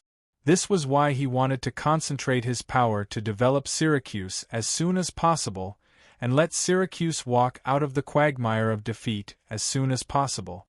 However, the people of Syracuse discovered that some of the released Syracuse militia and sailors were missing. Herolus immediately sent people to negotiate with Dionia, but the reply of Dionia officials made them feel helpless. Due to the fierce attack of the Syracuse army, Dionia was already on the brink of destruction. In order to obtain food support from Carthage, they had no choice but to agree to the other party's request, and provide some Syracuse prisoners to Carthage. Herolus had no choice but to make an issue of the war reparations, and strongly requested that Dionia reduce the amount of compensation. However, the people of Syracuse felt that Herolus did not do his best, and allowed the people of Syracuse to become Carthage's slaves.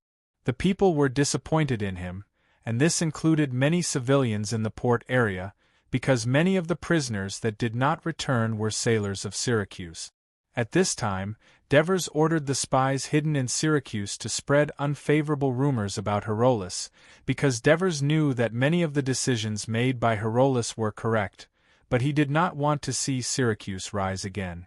Therefore, the people's dissatisfaction and suspicion towards Herolus grew, and many people spread rumors that Herolus wanted to become the second Dionysius.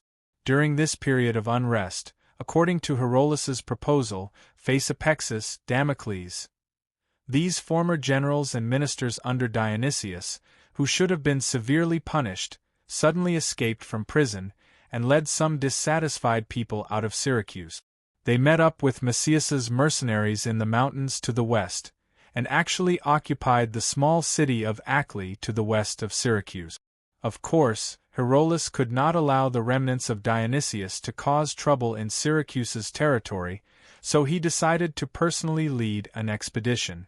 Before he left, he ordered Phalcus, Cucias, Stesicos and the others to guard Syracuse. After all, he knew that the political situation was not stable recently. Unexpectedly, when Herolus led his troops to Achle and was about to attack the city, he received bad news. There was a rebellion in Syracuse. Not only did the citizens re-elect a general, but they also unanimously passed a proposal to put the dictator Herolus on trial. How could Herolus be so easily ousted from power in Syracuse? That was because of the support of Phalcus, Cucias, Stesicos and the others. It turned out that these close friends of Herolas deeply felt that after Herolas became the leader of Syracuse, he had become arbitrary and did not listen to their opinions. Although they were also members of the executive committee, they had almost no real power, so of course they were dissatisfied. Coupled with the influence of the rumors in the city, they were very worried that Herolas would really become a dictator. Therefore, after Herolas led his troops out of the city, under the persuasion of Theagenes, they resolutely chose to cooperate with the Democrats and abandon Herolas. When Herolas heard of the chaos in the city, he immediately led his troops back, wanting to quickly calm the situation. Who knew that before they even reached the city of Syracuse, more than half of his soldiers had fled. Seeing that things were not going well, Herolas could only take his confidants and escape from Syracuse by boat. He did not choose to escape to the kingdom of Dionia, which had helped him overthrow Dionysius, nor did he choose to escape to the former ally of Syracuse, Sparta. Instead, he chose to escape to the former mother state of Syracuse, Corinth. It was now the 3rd year of the kingdom of Dionia, 391 BC, and the Corinth War was nearing its end. In order to prevent a situation like Herolas's, the Democrats in power in Syracuse elected 25 generals, led by Stesichos and Phalcus, to manage the affairs of the city. They also abolished some of the laws that Herolas had enacted when he was in power, including war reparations to Dionia, and the land allocated to the civilians in the port area has also been taken back. This not only worsened the diplomatic situation in Syracuse, but also made the people in the port area very angry. At the same time, Theagenes also proposed to increase the punishment of the citizens who had worked for Dionysius. This caused many people in the city to panic. The king of Dionia's Devers ordered the 8th Legion in Catanae to deploy troops to the northern border of Syracuse, as if they were going to attack Syracuse. In the end, the new generals of Syracuse gave in and had no choice but to increase the amount of war reparations. As for the rioting civilians in the port area, Theagenes and the others mercilessly sent troops to suppress them. It was at this time that Phasaphizes and Macias led the rebel army in Achlae to Syracuse, shouting the slogan, "We will avenge the citizens who had worked for Dionysius." This slogan was accepted by many people in Syracuse. Therefore, Theagenes led the unstable civilian soldiers out of the city to fight, but they were defeated by the rebel army of Phasaphizes, who outnumbered them. They had no choice but to retreat into the city to defend. Phasaphizes and Macias were both experienced generals, and they were very familiar with the city of Syracuse. Phasaphizes pretended to attack the southern city of Syracuse, while Macias quickly led a small number of elite soldiers to the north, bypassing the mountains, and rushed to the northern city wall of Syracuse. They launched a sneak attack on Herxagate, broke into the city, and entered the Popical area. The people in the city were shocked. However, at this critical moment, the executive committee of 25 generals was discussing who should be held responsible for the loss of the city. At the same time, they were debating on how to defend against the enemy, but they could not come up with a concrete plan. It was not until Macias's army approached the inner city that the generals hurriedly gathered their troops to face the enemy. Naturally, they failed again. The panicked Democrats had no choice but to retreat to Ortygia Island, while Phasaphizes took the opportunity to enter the city and meet up with Macias. The original mercenaries under his command took the opportunity to retaliate in the city, causing the people to suffer unspeakably. Far away in Corinth, Herolas had been paying attention to the developments in Syracuse. At this time, after learning of the tragic situation of the people, as a patriot, how could he stand by and do nothing? Therefore, he requested some reinforcements from the government of Corinth, and led them back to Ortygia. It was already the 6th year of the kingdom of Dionia, 388 BC. The people of Syracuse warmly welcomed the return of Herolas, and begged him to forgive their betrayal. On the island of Ortygia, Herolas gave a heartfelt speech. He said, "No matter how the people of Syracuse treat him, he will come to protect this country and its people without hesitation. If he cannot save his mother, he would rather die on the ruins of his country. The people of Syracuse, including his former friends and political enemies, were deeply moved by his words. The people all shouted, "Save Syracuse! Save Syracuse!" Herolas saw that the morale was high, and the people could be trusted. He immediately formed an army, opened the long-closed city gate of Ortygia, rushed out of the isthmus, and launched a fierce attack on the rebel army. Phasaphizes and Macias hurriedly led their troops to meet the enemy. When the people in the city heard that the leader was Herolas, they all responded. The rebel army was defeated, and in the end, Macias died in battle. Phasaphizes was also captured, and the rebel army was basically wiped out. Herolas, who had won a complete victory, had his prestige greatly increased. Therefore, he did not hold a public meeting, and brazenly abolished the General Executive Committee, and stripped Tyagenes, Phalcus, and the other 25 generals of their power. The people actually did not object to this, and this time, when he regained power, Herolas clearly wanted to establish a political system in Syracuse similar to Dionia, but at the same time mixed with Corinth's system. This was a political system where a few elites ruled the majority. For this reason, he relied more on Corinth to help him complete this task. Over the past few years, the turmoil in Syracuse had caused the people to suffer greatly. Furthermore, Herolas had reinstated the law he had enacted in Syracuse, and many people had benefited from it. Therefore, the people had tacitly agreed to Herolas' change of government, which seemed to be a dictatorship, and did not express strong opposition. And Herolas's political enemies such as Tyagenes, Phalcus, and the others did not have the support of the people, and they could not cause any big waves. The political situation in Syracuse began to stabilize. Herolas's rule also gradually stabilized, but this stability was pregnant with danger. Among the Corinth people who followed Herolas to Syracuse, there was a young noble named Anmarchus. Because of his bravery in battle, he was recognized by Herolas, and became the chief of the city guards to protect the safety of Syracuse. At the same time, he also served as Herolas's palace captain. But he was jealous of Herolas's achievements, and vainly tried to replace him. In the 8th year of the kingdom of Dionia, 386 BC, when Herolas went to the temple of Apollo to offer sacrifices, an assassin bribed by Anmarchus assassinated the general of Syracuse. Then, Anmarchus seized the opportunity to usurp the supreme power of Syracuse. In order to consolidate his power, he wantonly promoted Corinth people, and the people of Syracuse complained about this. A few months later, during the harvest celebration of Demeter, Herolas's widow publicly revealed the truth of her husband's assassination. The people were angry, and they gathered together to overthrow Anmarchus's rule.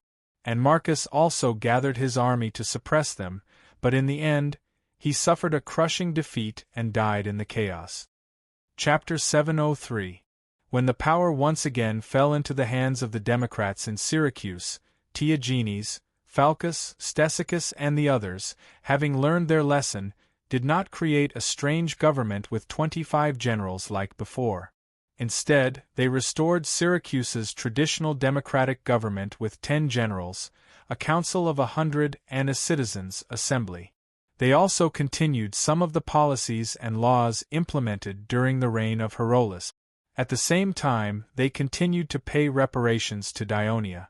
In the years after the defeat of Dionia, the political situation in Syracuse had been in turmoil. It not only exhausted the energy and enthusiasm of the people, but also made some elites disappointed with the future of Syracuse. Pharisanus, for example, accepted the invitation of the Dionia Academy to teach in Turiae. At the same time, he wrote letters to the king of the Devers several times, asking him to reduce the reparations demanded from Syracuse. It was not until the 11th year of the kingdom of Dionia that the Devers generously wrote off the reparations. The political situation in Syracuse had once again stabilized and began to gradually recover its vitality.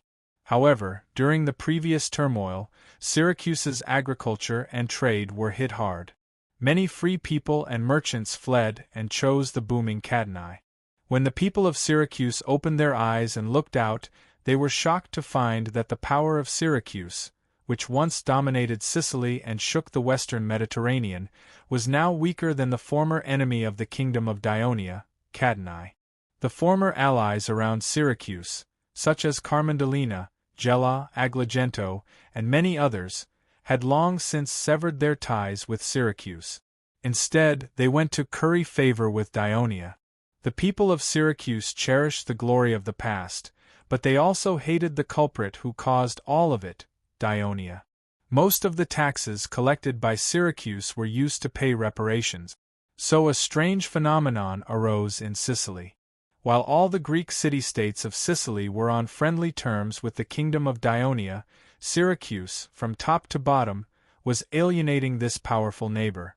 They refused every invitation from Dionia to celebrate, but had many disputes and conflicts with Leontini and Taunus, the allies of Dionia, over the frontier lands.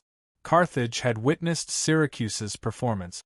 Therefore, this time, Carthage sent an emissary with the mission of getting Syracuse to join the alliance against the kingdom of Dionia. In Syracuse's city hall, the 10 Syracuse generals all had solemn expressions after envoy Carthage walked out of the meeting room. I don't understand. Dionia and Carthage have been maintaining friendly relations for more than 10 years. Why is there a war all of a sudden? General Hictas from the port area asked in confusion. Compared to the people of Syracuse in other areas, the civilians of the port area still had a good impression of Dionia. This was because the civilians of the port area finally organized themselves with the help of Dionia and rebelled against Dionysius' tyranny. Thus, they became a force that could not be ignored in the political arena of Syracuse. Don't you understand? The reason why Carthage and Dionia could maintain friendly relations for more than 10 years was that they needed time to recover their strength. In fact, not only Sicily, the entire western Mediterranean can't accommodate 2 powerful countries. They will inevitably go to war because of the conflict of interests. In the past, it was Carthage and Syracuse. Now it's just Dionia. Palainices's voice was low as if he was recalling the past of Syracuse. As an official who once served Dionysius, he did not participate in the war to suppress the rebels due to the opposition of his sailors after the riot. Therefore, he escaped punishment later. In the war to overthrow the murderer Marcus, he fought bravely and made great contributions. He was recognized by the people and was elected as a general several times. If a war breaks out between Dionia and Carthage, it will be a great opportunity for Syracuse. Ever since Dionia occupied the cities of Cadenai, Naxos, and Sicily in Sicily, they have greatly influenced Syracuse. The free citizens prefer to live in Cadenai and Naxos, the merchant ships prefer to trade in Cadenai, and the other cities in Sicily are more willing to interact with them. If this continues, when will Syracuse ever regain its former glory?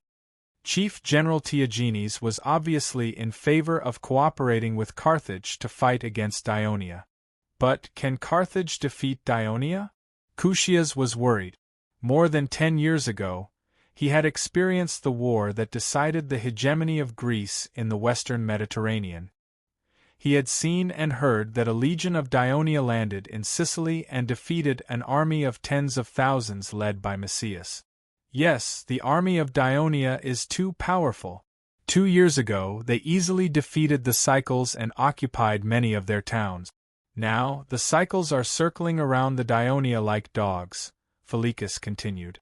As a comrade who had fought alongside the Dionysian army and overthrown Dionysius's rule, he knew very well the strength of Dionia and did not support going against Dionia.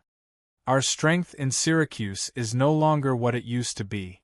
We are surrounded by the cities of Dionia and their allies. Once we declare war on Dionia, their army will immediately attack us. The people of Dionia are probably hoping that we will break the agreement so that they can conquer Syracuse and unify the eastern part of Sicily." The meeting room fell silent. As time passed, the generals knew that the reason why Syracuse was able to exist independently was because of the agreement between Carthage, Sparta, and Dionia. At this moment, Stesichos said in a low voice, "Everyone, if we don't provoke Dionia, will Dionia let Syracuse go? If Carthage is defeated, will Syracuse still be able to maintain its independence? No. We will be like Catarnais, Crotone, and Locri. We will be forced to assimilate into the kingdom of Dionia and become an ordinary city. We will lose our long history and glory that we are proud of. Therefore, I believe that helping Carthage is also helping ourselves." Stesichos' words moved the other generals. "Everyone, you have only seen the strength of Dionia, but Carthage is also very strong. Over the years, the people of Carthage have conquered Namibia in the interior of Africa, and also conquered the southern part of the Iberian Peninsula. Their land is even wider than the kingdom of Dionia. More than 10 years ago, when Carthage was fighting with us, he was able to organize an army of 100,000 people. Now he can easily do that." Tiagenes waved his arms excitedly, trying to convince the other generals. "Also, don't forget about Carthage's ally, Rome, who is about to go to war with Dionia. It is also very powerful and is the overlord of central Italy. It has strong heavy infantry and will not be easy to deal with. When Carthage and Rome join hands, it is already difficult for Dionia to resist. Moreover, according to the voice of the messenger of Carthage, they have other helpers. Dionia has fallen into the encirclement of Carthage. What are we waiting for if we don't join them now?" The people of Syracuse had close military and trade contacts with the west coast of Italy for decades, especially with the Campanian alliance. Although the Campanian alliance had recently sided with Dionia, the people of Syracuse did not reduce their attention there, so they knew the situation in Rome better. More than 10 years ago, Dionysius also put Dionia in a tight encirclement. What happened in the end? "We all know it very well," Hyctes said lightly. "But this time is different." Tiagenes glared at him and wanted to continue persuading. Hyctes said coldly, "It is indeed different this time. Compared to more than 10 years ago, Dionia's territory has increased several times, and so has its strength." Tiagenes was speechless, and did not know what to say for a moment. At this time, Phalcus said in a low voice, "I think we should do this. Let's not agree to Carthage's people first. This way we won't blindly put Syracuse in danger. If Carthage really does declare war on Dionia and has a great advantage, then it is not too late for us to join them." "I agree." Kuchias immediately expressed his approval. "This is the prudent approach." Soon, the other generals agreed one after another, including Stesichos. In the end, Tiagenes nodded helplessly, but he was very angry in his heart. He could be said to be the most powerless chief general in Syracuse for many years. The other generals either participated in the rebellion against Dionysius and had a deep friendship and many supporters, or were representatives of some special groups of people. After he escaped from Syracuse, his roots in the city had long been swept away, and because he first provoked a rebellion against Herolas, after Herolas successfully returned, he was once again suppressed, and the people who supported him that he had painstakingly gathered, once again left him. The reason why Tiagenes, who did not have the support of a powerful force, could be the chief general for 2 consecutive years was because the citizens of Syracuse needed a person like him, who was not powerful but had a reputation, to balance a group of powerful former friends of Herolas and avoid a dictatorship. However, the stubborn and strong-willed Tiagenes always believed that he was the one who could help Syracuse regain its former glory. Chapter 704. The sky was still drizzling. Alcibiades led the pack out of the port area and went straight to Tulii city after getting on the main road. Since Alcibiades owned a lot of properties in Turin, He would come to Turin almost every month or two. Every time he came, he would find some changes in the urban area of Turin. He often lamented that the kingdom of Dionia was developing too fast. This time, there were many new changes in the city of Turin. In the past, there were more than a dozen large water wheels along the Crutty River in Turin, which transported clear river water to the city through the viaduct. The water would then be transferred through the water towers to the large fountains distributed in an orderly manner throughout the city. The residents only needed to go to the fountain nearest to their homes to fetch water. It was very convenient and there was no need to worry about water supply at all. The drought this time taught the people of Dionia a lesson. Not only did it make them cherish water more, but it also made them prepare for a rainy day and take more measures to store water. For example, in the residential areas of the outer city, every household built a reservoir in the courtyard and covered it with wooden planks to prevent water from evaporating. Many citizens even raised money to build a small altar of Poseidon in their residential areas. Although the drought had ended, there were still many people lining up in front of the temporary grain stores that the city hall of Turii had set up in the various markets of the city. There were even more people than before because the food stored in the homes of the people had basically been eaten up. Alcibiades looked at the long queue in front of him. The people basically maintained good order. He thought of a series of recent events in the country. His mother state, Ligwim, did not have fertile land and did not produce much. After becoming a free city of the kingdom, Ligwim was backed by Dionia. Its trade was prosperous, the territory was safe, and the citizens were rich and extravagant. The people did not have extra food reserve. After the drought ravaged Ligwim, several rivers in the territory were cut off, and the city soon began to run out of food. The council of Ligwim panicked and hurriedly asked the kingdom of Dionia for help. The Devers ordered a quantity of corn allotted to Ligim, and sent word that each man should control his purchases. The officials of Ligwim did not take it to heart at all.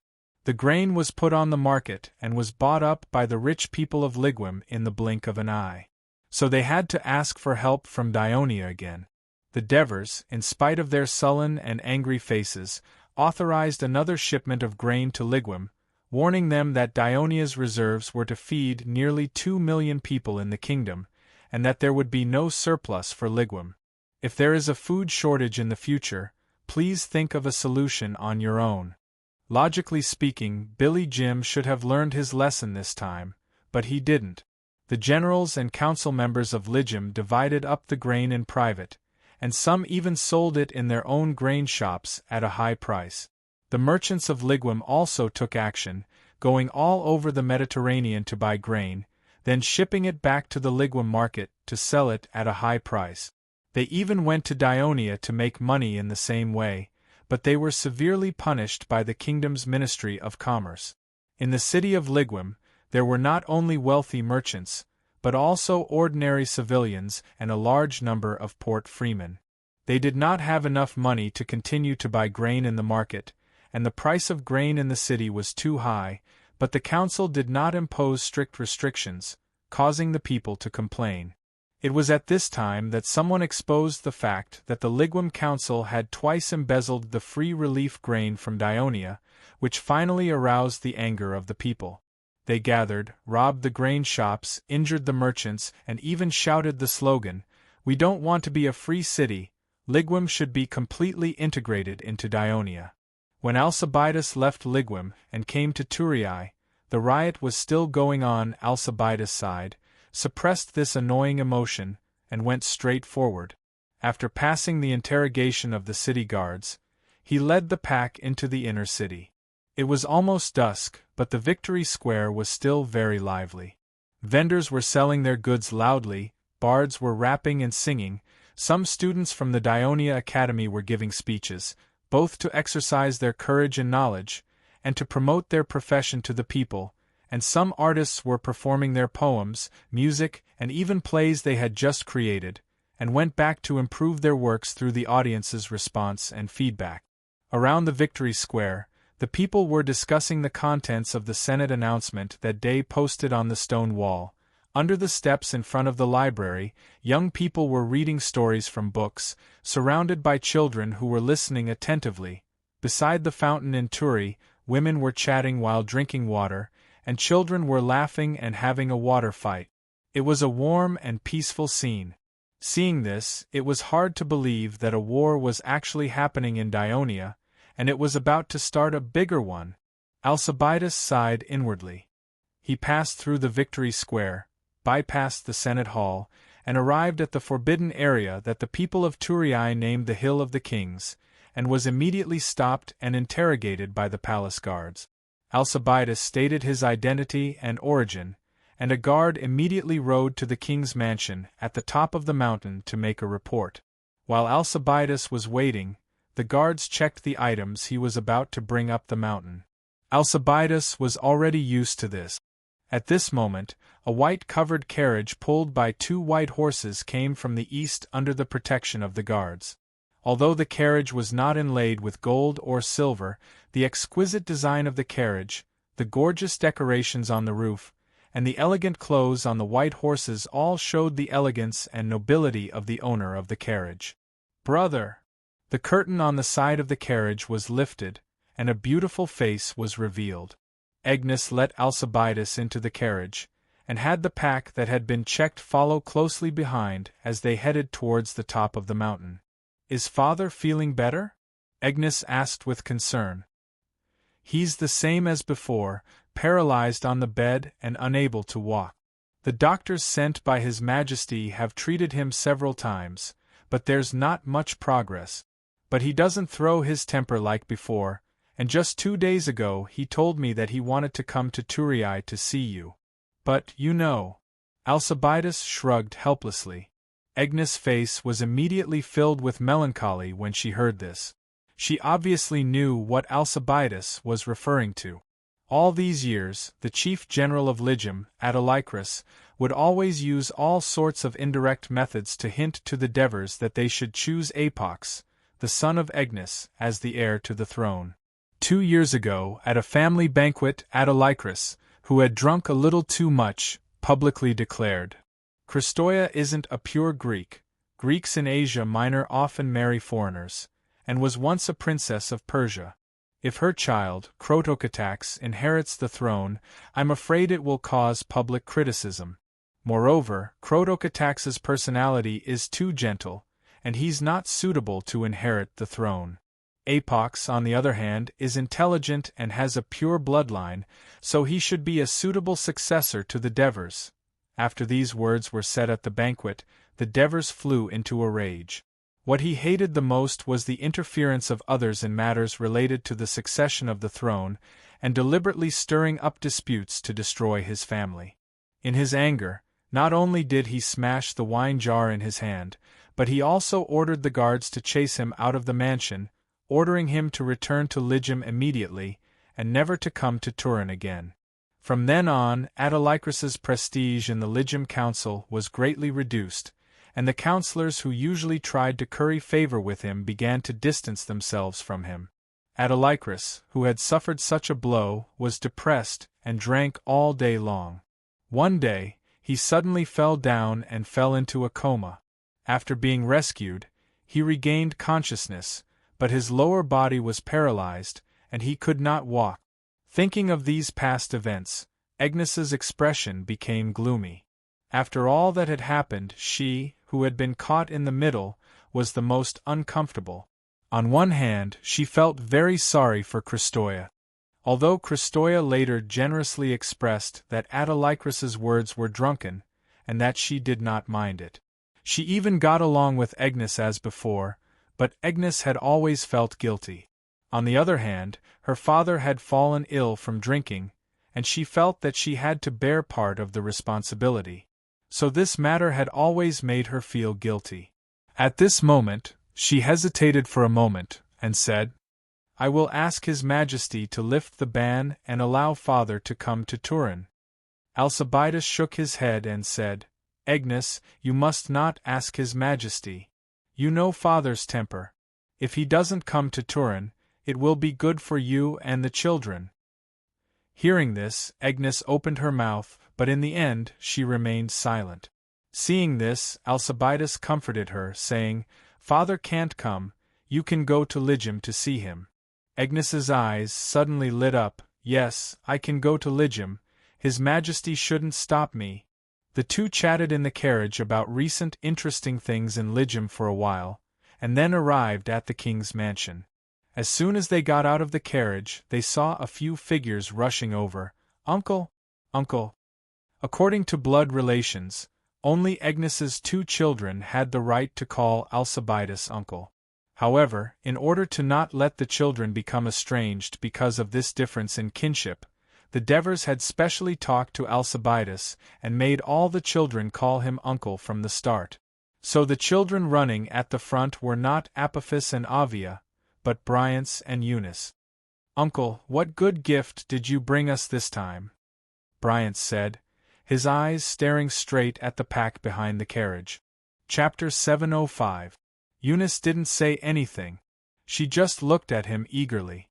The reason why Alcibiades was so popular with the children was that he would bring all kinds of gifts for them every time he came. "Of course I brought gifts for all of you this time. However, don't worry.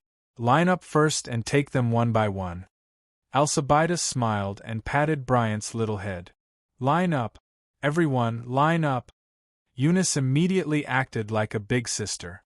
She directed her siblings according to their ages and quickly lined up. "Great, Eunice," Alcibiades praised and waved his hand at his subordinate. A servant immediately brought over a pure white pony. "Oh, she's so beautiful." Eunice's eyes were glued to the little white pony. "This is a pony I bought from the nomadic Bedouins east of Canaan. It's said to be especially good at running. Eunice, she's yours now," Alcibiades said with a smile. "Really? That's great." Eunice was extremely excited. She hugged Alcibiades and gave him a big kiss. "Uncle, thank you so much." Then, she ran over to lead the pony. The servant quickly handed the reins to Eunice. The pony snorted and then docilely licked Eunice's hand. Eunice cried out excitedly again. Alcibiades touched his face and smiled. He looked back at his nephew. "Abalus, do you want a pony too?" Abalus tilted his head and revealed a mischievous smile. "Uncle, if I want a white pony too, can you give it to me?" This observant little fellow. Alcibiades patted his shoulder lovingly and smiled. "I don't have a second pony, but I have this." He waved his hand and a servant brought over 7 or 8 sandpaper rolls. Alcibiades pointed at them and said seriously, "There are poems written by the Egyptians, stories about the Egyptian gods, and part of Egypt's past history. I spent a lot of time and effort to buy them from the Greek scholars in Naucratis. If you don't like them, I'll be very sad." Apox immediately gave Alcibiades a strong hug excitedly. "Thank you, Uncle. I like it very much." "Uncle, where's mine?" Bryance asked impatiently. "Don't worry, you won't be forgotten," Alcibiades said as the servant walked over. "Ah, puppy!" Bryant barked excitedly. In the servant's arms, there was a milky white puppy barking. This is a saluki. In Egypt, they're known as the Pharaoh's hound. They're very good at running and are very loyal to their masters. They can catch wild geese and hares, and they even dare to fight crocodiles and hippopotamuses.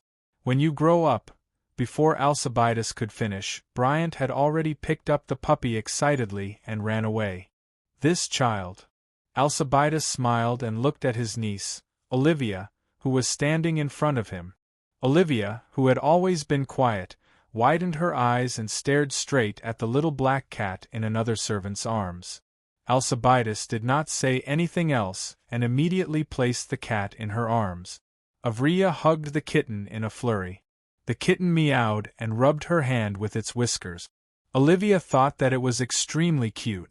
She looked up and asked Alcibiades, "Uncle, what's its name?" "It doesn't have a name yet. From now on, you're its master." "Of course, it's up to you to name it," Alcibiades said with a smile.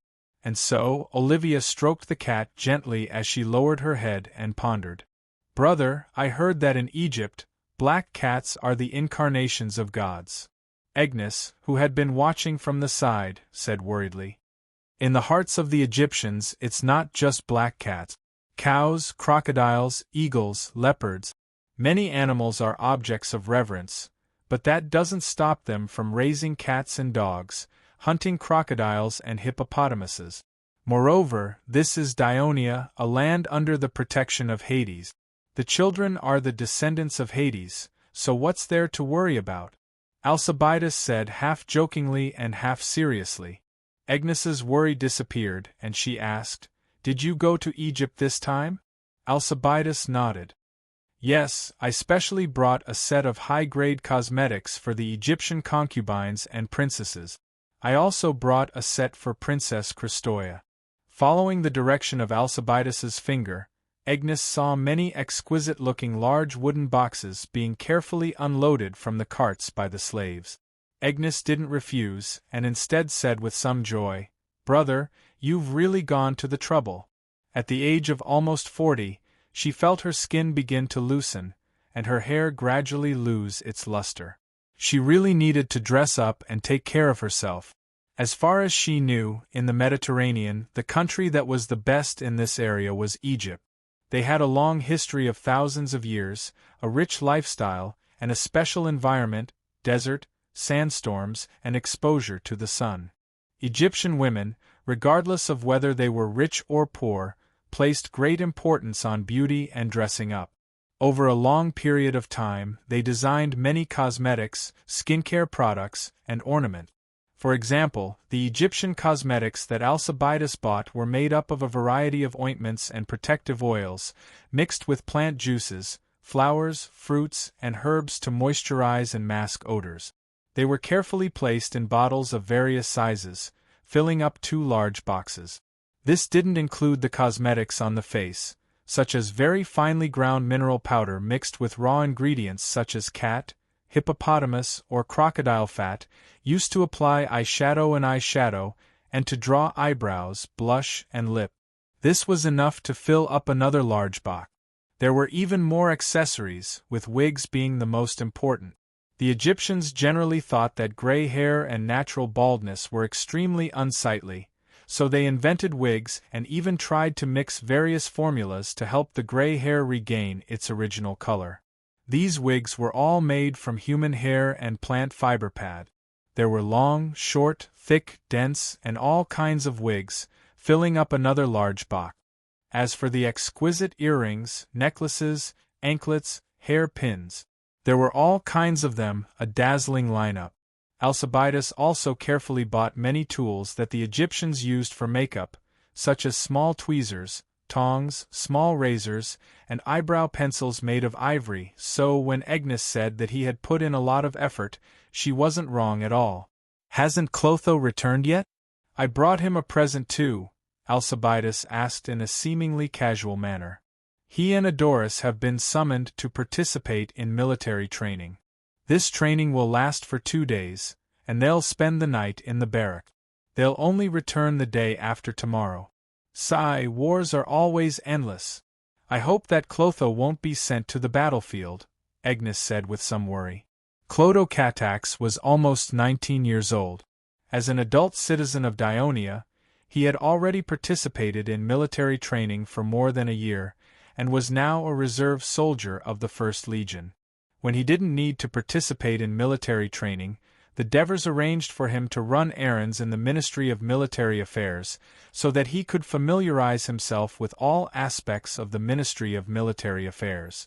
As for why Adoris was also undergoing military training in Turin, that was because the Devers discovered that the original transfer of Adoris to Legio IV in Crotone was to hide his identity. In fact, the effect wasn't obvious, and instead made Adoris's life and training very inconvenient. So they simply transferred him back to Turin, where he was now a soldier of the 2nd Legion. Alcibiades was slightly disappointed that he wasn't able to see Clotho Catax. He had wanted to get closer to the eldest son of the Devers. From the various signs that Agnes had told him in the past, the Devers might have already made Clodocatax their heir. Unlike his father, Achilles, Clodocatax wasn't worried about this. He knew that Clodocatax's feelings for Agnes were very deep, even more so than his own mother, Chrystoia.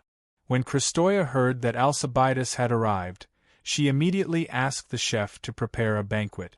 Chrystoia didn't like Alcibiades, and the embarrassing scene 2 years ago had made her very angry. Fortunately, it was only a family gathering, and the Devers had strictly controlled it afterwards, so it wasn't publicized. With Chrystoia's lofty image in the eyes of the people of Dionia, she didn't think that Alcibiades' words would damage her image in the slightest. Moreover, the Devers had privately expressed many times that Clodocatax was their heir to the throne, and that they had put in a lot of effort to nurture him. In addition, Agnes had always felt guilty about this, so they treated her with more respect. This allowed Chrystoia to get along with Agnes as usual. Agnes' brother, Alcibiades, was completely different from his father. Through Chrystoia's long-term observation, every time he came to the mansion, he not only treated her with respect, but also gave her endless gifts. He also liked every child, without any obvious bias. Hence, Chrystoia naturally had to return the favor and entertain him warmly. His Majesty just sent someone back to say that he has some important matters to attend to today, so he'll be back later. He asked Agnes and I to entertain you well as the mistress of the house. Chrystoia smiled and looked at Agnes, then raised the wine in her hand and said to Alcibiades, "Thank you very much for bringing us so many gifts, which are exactly what we need. Agnes and I would like to offer you our thanks. At the same time, we warmly welcome you." Alcibiades immediately expressed his gratitude. He drank a mouthful of wine, and heard Chrystoia continue, because of the drought, not only did the wheat seedlings wither, but all kinds of fruit trees were also seriously affected. Even the production of wine has sharply declined, so tonight's food is a little simple. I hope you don't mind. Chapter 706. Alcibiades had long since noticed the food on his table. Meat soup, grilled fish bread, a small jar of wine. The food was actually quite plentiful, but it was lacking compared to the hospitality he had received in the past.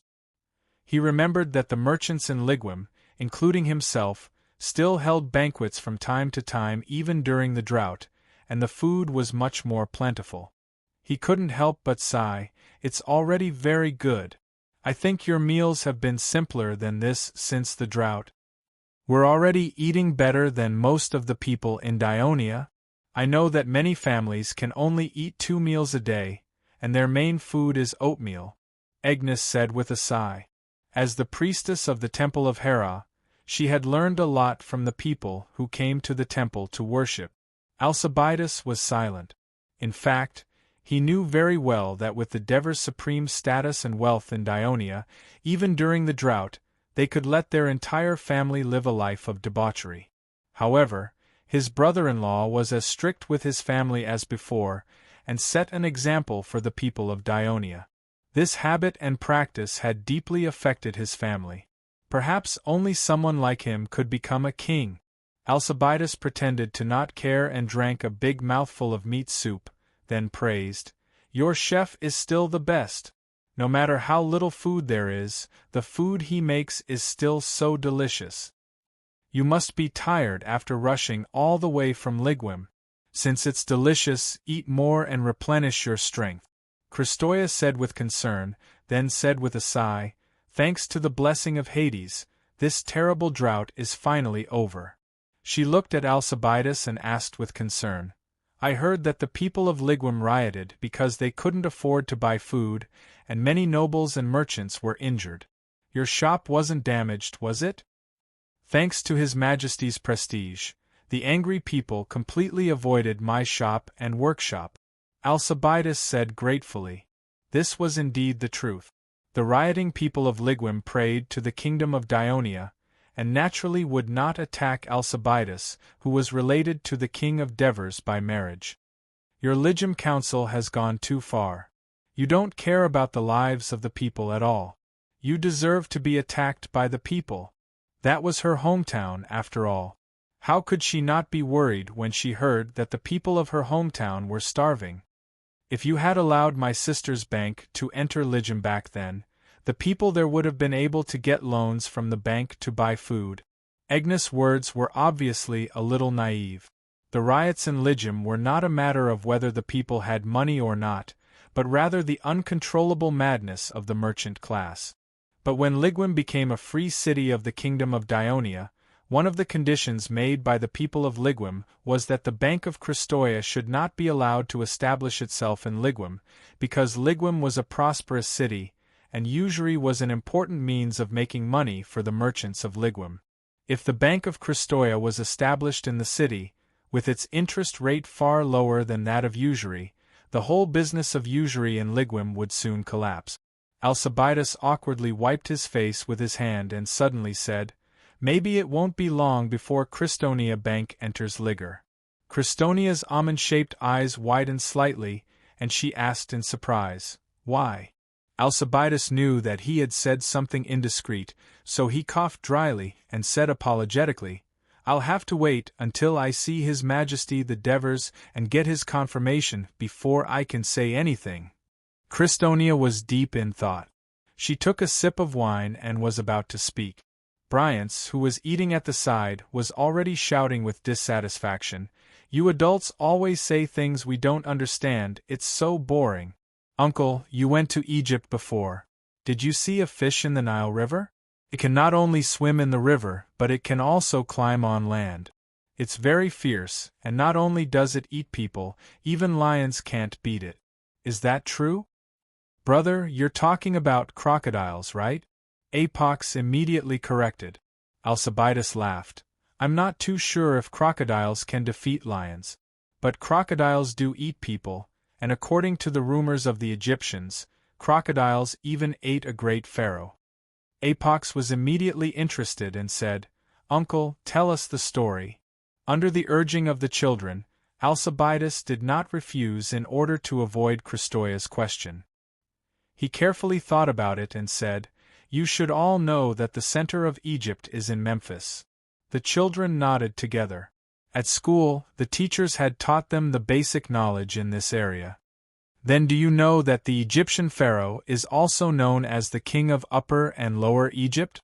Only Apox nodded, and the other children shook their heads. Alcibiades explained patiently, "A long, long time ago, Egypt was not a unified country. It was divided into two countries, Upper Egypt and Lower Egypt. Lower Egypt was located in the downstream area of the Nile River. At that time, because of the floods, swamps and beasts ran rampant, the population was relatively small. Later, the king of Upper Egypt started a war and finally unified Egypt. After many, many years, through the efforts of generations, the Egyptians gradually turned the vast swamps and wetlands of the lower reaches of the Nile River into fertile plains. Among them, there was a pharaoh named Menes who played a very important role. He even built the city of Memphis on this fertile plain and moved his capital to Memphis. Except for Olivia, the other three children were gradually attracted by Alcibiades' story and listened very carefully. Menes was a very successful pharaoh. Under his rule, the kingdom of Egypt became more and more powerful and prosperous. One day, the weather was very hot, but he took his entourage to hunt. Not long after, they felt thirsty, so the group came to the Nile River. Pharaoh Menes asked his men to fetch water, and he sat by the river to rest.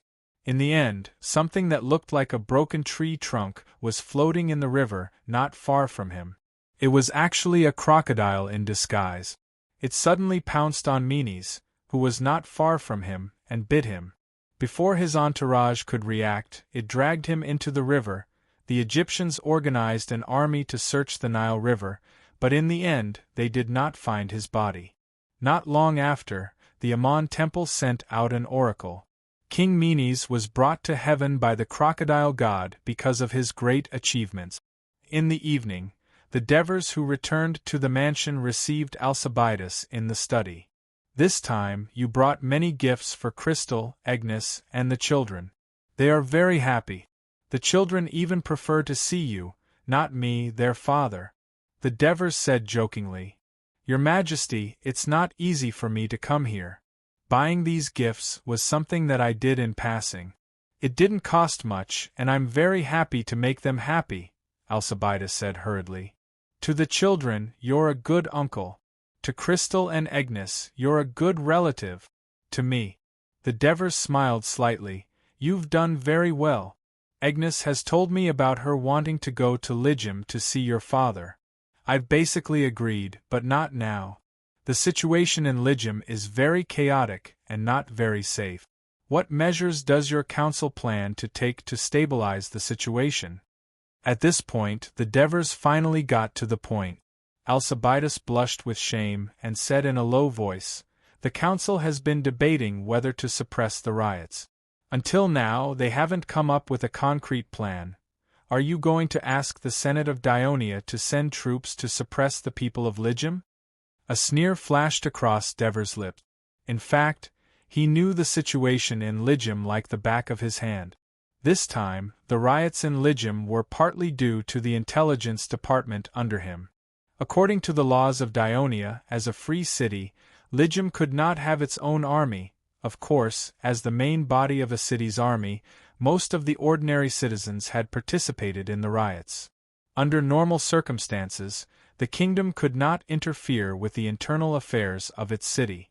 Therefore, if Ligium wanted to use the army to quickly suppress the riots, it could only apply to the kingdom of Dionia. Alcibiades smiled bitterly and shook his head. It's very cruel to stab one's own people with a spear. It's not just me, some of the clear-headed people in Ligium don't agree with this. Oh! The Devers was slightly surprised and asked, Then what are you going to do?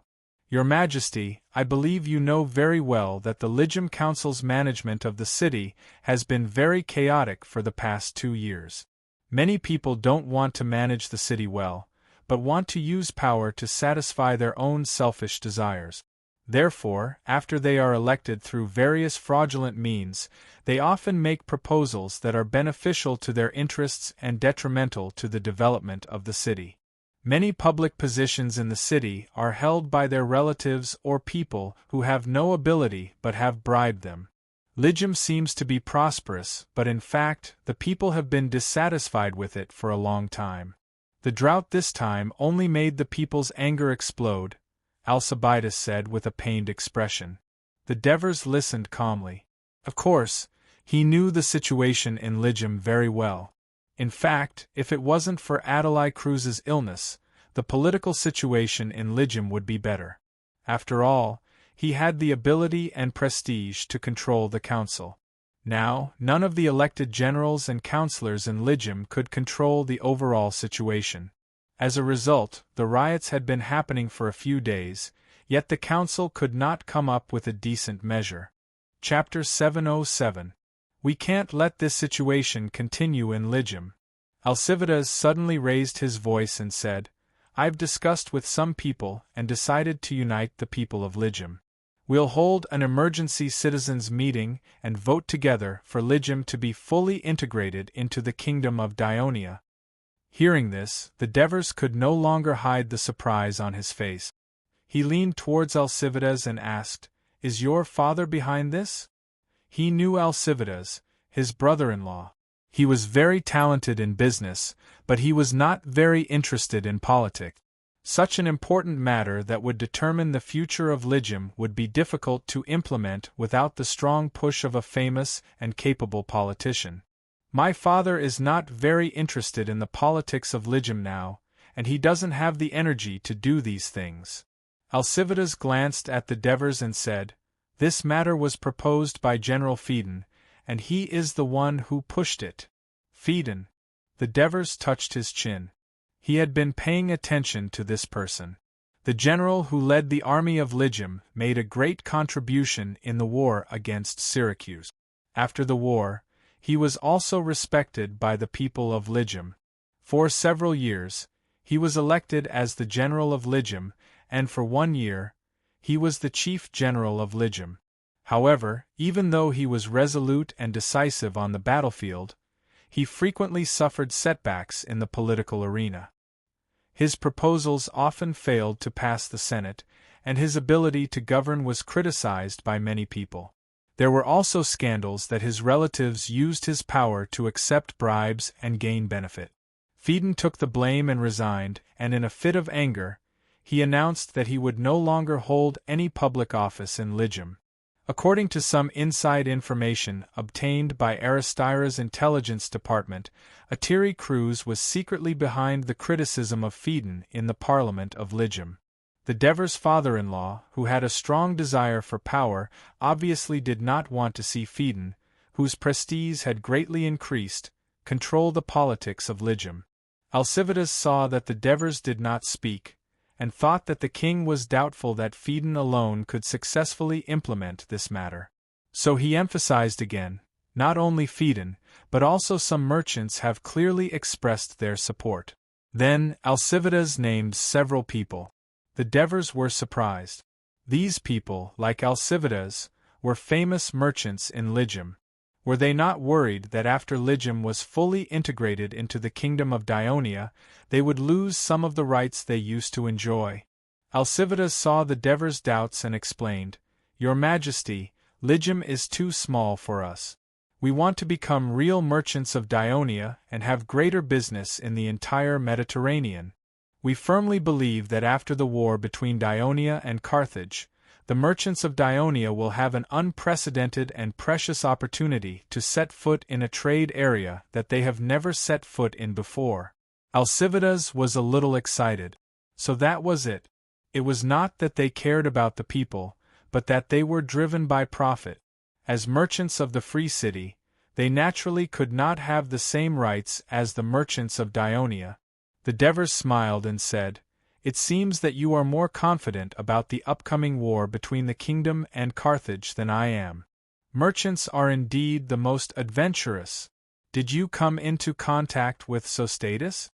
Alciviades nodded and felt a little nervous. He knew that the critical moment had arrived. The Devers said in a deep voice, "Then you must know the difficulties that the kingdom will face once this war starts, and the efforts that Sostatus and his people will make to help Dionia win this war." Alciviades said without hesitation, "We merchants of Lygum have more financial resources than the Turians. If the Turians can do it, we can do it too. If the Turians can't do it, we can do it too." The Devers did not say anything easily. Instead, he said in a deep voice, "Very well, I hope that the merchants of Lygum can prove it to me. Your Majesty, you will see it very soon," Alciviades said confidently. While Alciviades was talking to the children about ancient Egypt, the foreign minister of Dionia and Satanos had arrived at the oldest kingdom in the eastern Mediterranean, Egypt. Egypt had established a unified kingdom more than 2,000 years ago. Its economy was prosperous, its national power was strong, and it had created a splendid culture. It was once the most powerful country in the entire Mediterranean. However, as time passed, its national power began to decline, and other races in the Mediterranean began to rise. Thus, the Egyptians' bad luck arrived. The Hyksos, Libyans, Assyrians, Persia, one after another, they invaded and finally ruled the most valuable land in the African continent. The Persia king appointed his loyal subordinates as the governors of Egypt. He squeezed the Persia and plundered their wealth to satisfy the extravagant lives of the Persian nobles and provide the material foundation for the further expansion of the Persia. The Egyptians were not willing to be ruled and oppressed by the other races. In 100 years they rebelled many times. During this time, in 460 BC, Athens was at its most powerful. Athens' navy pressured Persia to the east, forcing them to shrink their defense line. In the south, they faced the army of Peloponnesus and won the 2 battles at Aegina and Megara. Athens even called this year the Year of Glory. At this time, the Libyans in Lower Egypt revolted and tried to overthrow Persia's rule. They asked the powerful Athens for help. Athens agreed and sent a navy of 200 warships to Egypt. At first, they won some victories and even captured the city of Memphis. In the end, they suffered a crushing defeat. Many Athens citizens and allies died on Egyptian soil. In 404 BC, Persia's ruler, Darius II, died. Little Cyrus fought with his brother Artaxerxes for the throne. The civil strife in Persia gave the Egyptians an opportunity. This time, it was still an uprising led by the Libyans in the Nile Delta. Their leader was called Amyrtanius. In the end, he succeeded and drove out the Persia and became the pharaoh of Egypt. But after only 4 years, he was usurped by one of his ministers, Nepherd, who then passed the throne to Harker. During Harker's reign, Sparta first attacked Persia, and then the War of Corinth broke out in Greece. After the Peace of the King, Persia's king, Artaxerxes, finally recovered. In the 8th year of the kingdom of Dionia, 386 BC, he sent an army under the command of Phanabazos in an attempt to recapture Egypt again. Phanabazos even hired Greeks to participate in the battle, and their leader was the Athenian general Iphicrates. However, there were conflicts between the Persians and the Greeks, and they did not cooperate well. After 3 years of fighting, Harker drove the Persia army out of Egypt. Egypt was temporarily safe, but last year, Phanabazos fell seriously ill and was unable to preside over the government, leading to political instability. At the beginning of this year, his son Nepheritis hurriedly ascended the throne, but soon there was unrest in the country. In the end, Nectaneb, a general from the city of Bubastis in the northwest of the Nile Delta, seized the throne and became the new pharaoh of Egypt. Ansianos recalled what he knew about the major events that had happened in Egypt over the years, especially this year, which was a tumultuous year for the Egyptians. Nectaneb had only been the Egyptian pharaoh for 4 months, and the political situation was still unstable. As the emissary of Dionia, he came to Egypt at this time, hoping to establish friendly relations. In fact, it was not the best time, but the situation forced him. Meanwhile, the Dionian steamer in which he was embarked, having passed the checkpoint at the mouth of the Carnaubik, had smoothly ascended the Carnaubik, a tributary of the Nile on the west side of the Lower Nile. It was now the end of October, past the flood season in Egypt, so the river was so calm that there was almost no movement. Ships sailing against the current did not need to be pulled by trackers on the riverbank. Rich Egypt benefited from the Nile, which rose and fell regularly every year. Every summer, when the rainy season came, the Blue Nile, which flowed through the Ethiopian highlands to the south of Egypt, swelled, carrying away a lot of sand in the valley. When the flood peak reached the Nile Valley, the flood overflowed the riverbed and flooded the land on both sides. The sand and organic matter in the river seeped into the soil, making the land on both sides of the Nile always dark and fertile. This was even more so in the Nile Delta downstream. When the Nile flooded, it could even turn the vast coastal lowlands into an ocean. And now, although the Nile had begun to recede, and the riverbank was still full of puddles and mud covered with water plants, the Egyptian farmers had begun to take care of their fields. They were bare-chested, barefooted, with only a piece of linen wrapped around their crotches. Some farmers built mud dams on the banks to keep the remaining river water in their fields as much as possible. Some cleaned up the water weeds and other miscellaneous items in the fields and caught a few fish in the puddles as an extra harvest. Some had already driven the oxen to start plowing their fields. Many papyrus boats were shuttling back and forth along the river, bringing farming tools, food, and wheat seeds to the peasant women working on the bank. Ansianos also noticed that neatly dressed men with pen and paper could often be seen on the edge of the fields. They should be the pharaoh's scribes. They were estimating how the flood season would affect the next year's harvest, and at the same time supervising the farmers' work. Agriculture was the backbone of Egypt, and the pharaoh's emphasis on agriculture was far more important than other Mediterranean countries. But it also showed that the new pharaoh had begun to exercise his authority, which made Ansianos less worried. Chapter 708. "My lord, look over there!" the captain shouted in surprise. It turned out that an Egyptian herdsman was herding a herd of cows to graze on the beach, but he did not expect that a crocodile was lurking there, and it almost bit the calves. The herdsman panicked and tried to chase the crocodile away, but he realized that the crocodile was not big, so he wanted to kill it. He ordered his hounds to harass the crocodile to prevent it from escaping back into the river, while he held a wooden stick and began to attack it cautiously. The thrilling scene soon attracted the attention of the papyrus boats and the farmers nearby. They gathered around with pickaxes in their hands to watch the show. Someone even shouted, "Hey, do you need my help?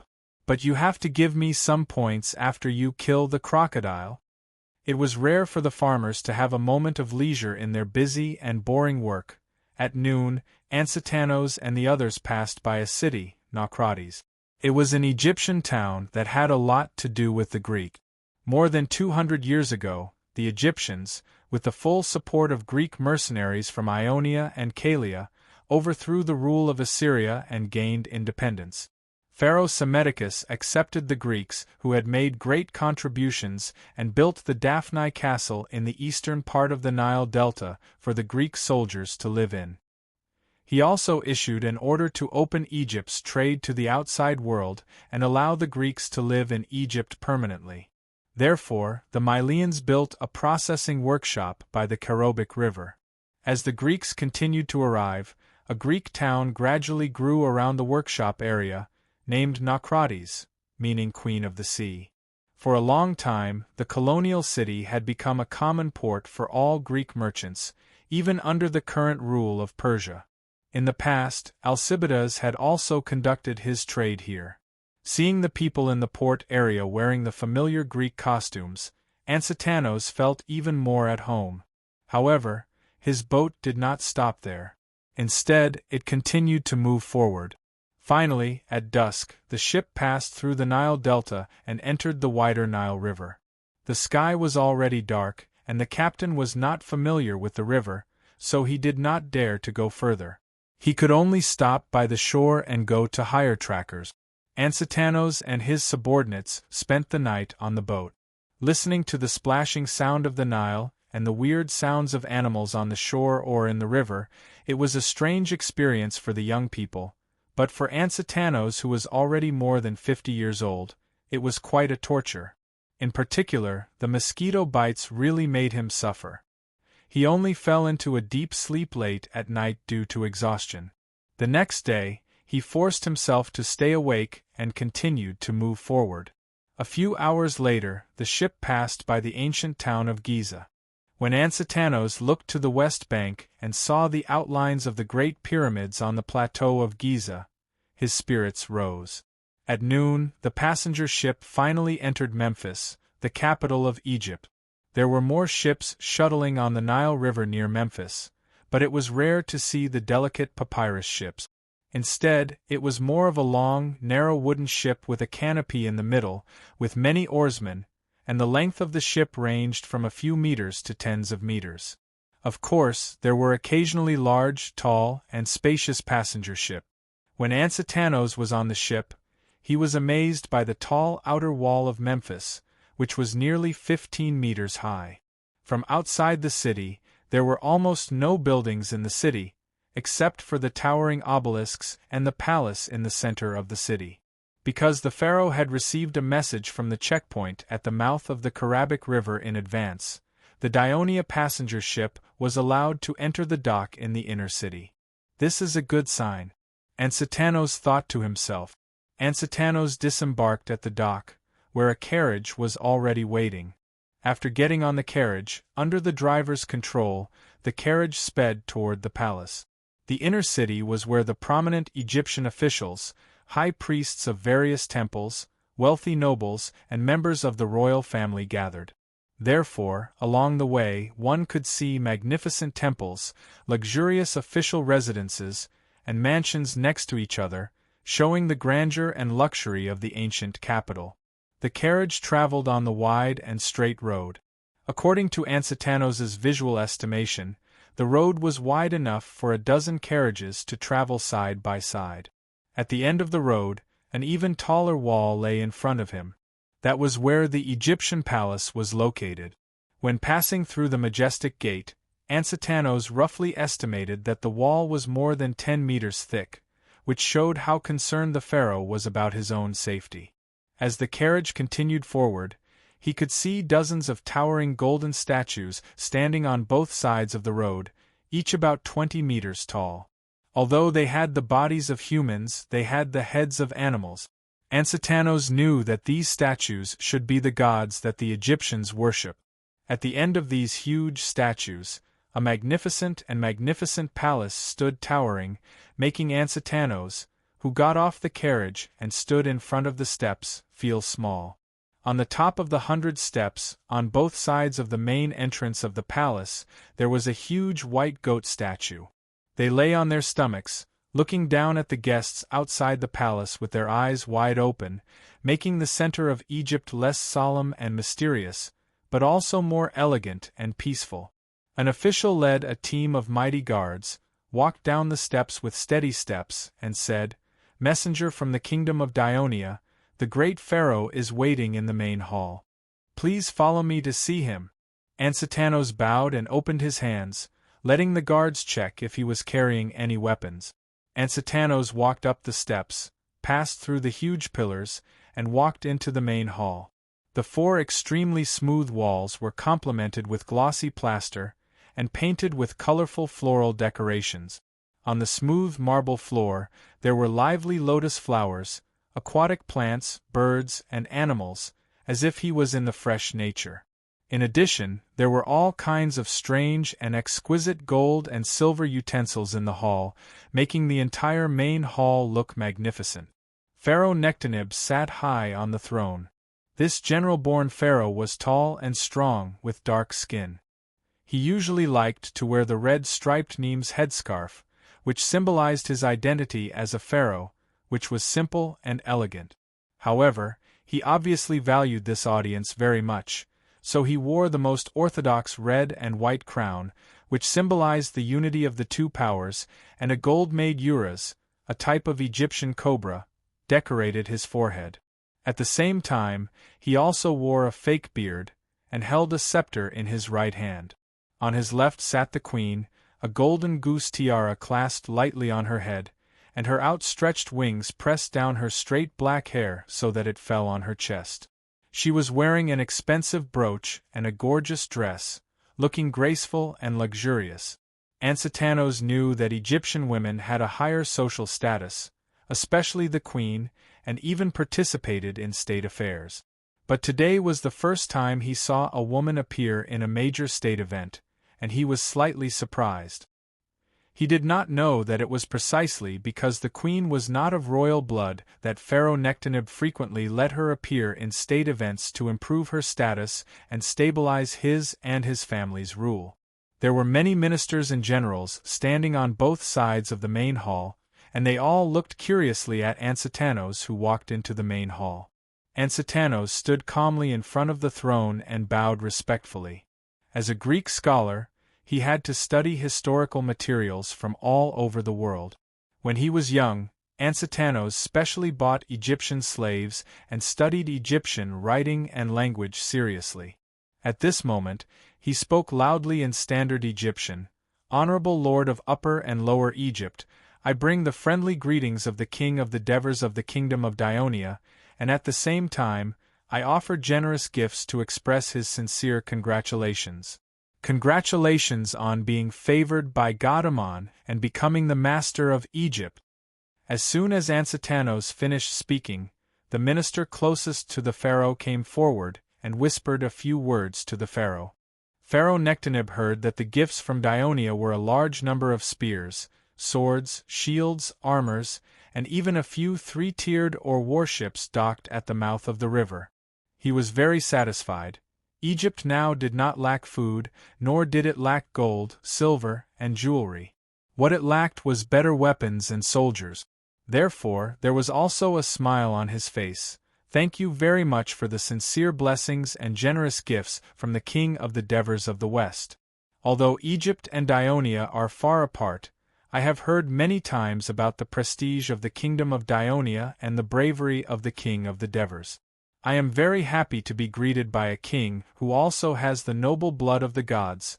Egyptians believe that the pharaoh is the incarnation of the gods, and the pharaoh often publicly claims that he is the son of Ra.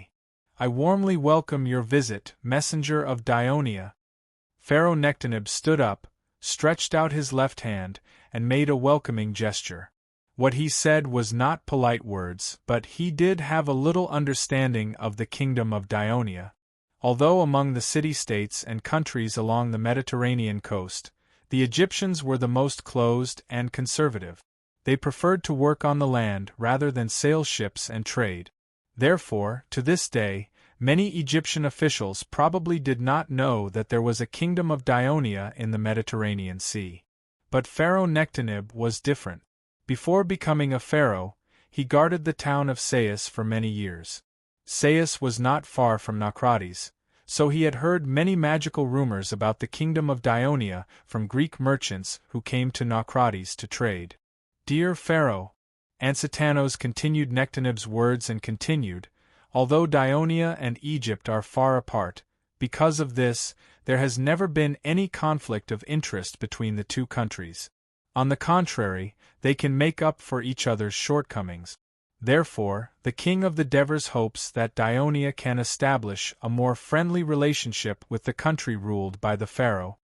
Chapter 709. Just a friendly exchange? Pharaoh Nectanebus sat down again, his eyes gleaming brightly. Nectanebus's rhetorical question stunned Ansitanos, but the pharaoh continued, "Why not form an alliance?" Ansitanos was really stunned this time. He did not expect Nectanebus to be so direct. Nectanebus did not care about his surprise and said seriously, "As far as I know, the citizens of Dionia are mainly Greeks. Egypt and Greece have always been friendly, and the city of Naucratis is the proof. Over the past few decades, the Greeks have helped Egypt fight against the tyrannical Persia many times. Today, there are many graves of the Athens people outside Memphis. Those are the sacrifices that the Greeks made when they joined forces with us to fight against Persia 70 years ago. We need to continue this friendship," Nectanebus said with a slightly emotional tone. He had obviously ignored the fact that the Athens people were hired by Persia to attack Egypt a few years ago. It turned out that the Egyptians hoped to form an alliance with Dionia to help them defend against Persia's attack. Ansitanos was no longer surprised why Nectanebus would talk about the alliance so urgently, although this diplomatic option was originally in his and the Devers' plan. But Ansitanos would never know that in the eyes of Nectanebus, the threat of Persia to Egypt was not just a potential threat, but a real and present danger. In the first half of this turmoil, some Egyptian officials in the towns of the Nile River Delta secretly sent secret letters to the land of Canaan, which was under the rule of Persia, adjacent to the eastern border of Egypt, in an attempt to surrender to Persia and let it reoccupy Egypt. This included some people in Memphis. Although the Persia people had been defeated by Egypt for more than 20 years, they had never stopped alienating and enticing the Egyptians. The governor of Persia in Asia Minor, Phanabazos, had been rebuilding warships and gathering soldiers for the past few years.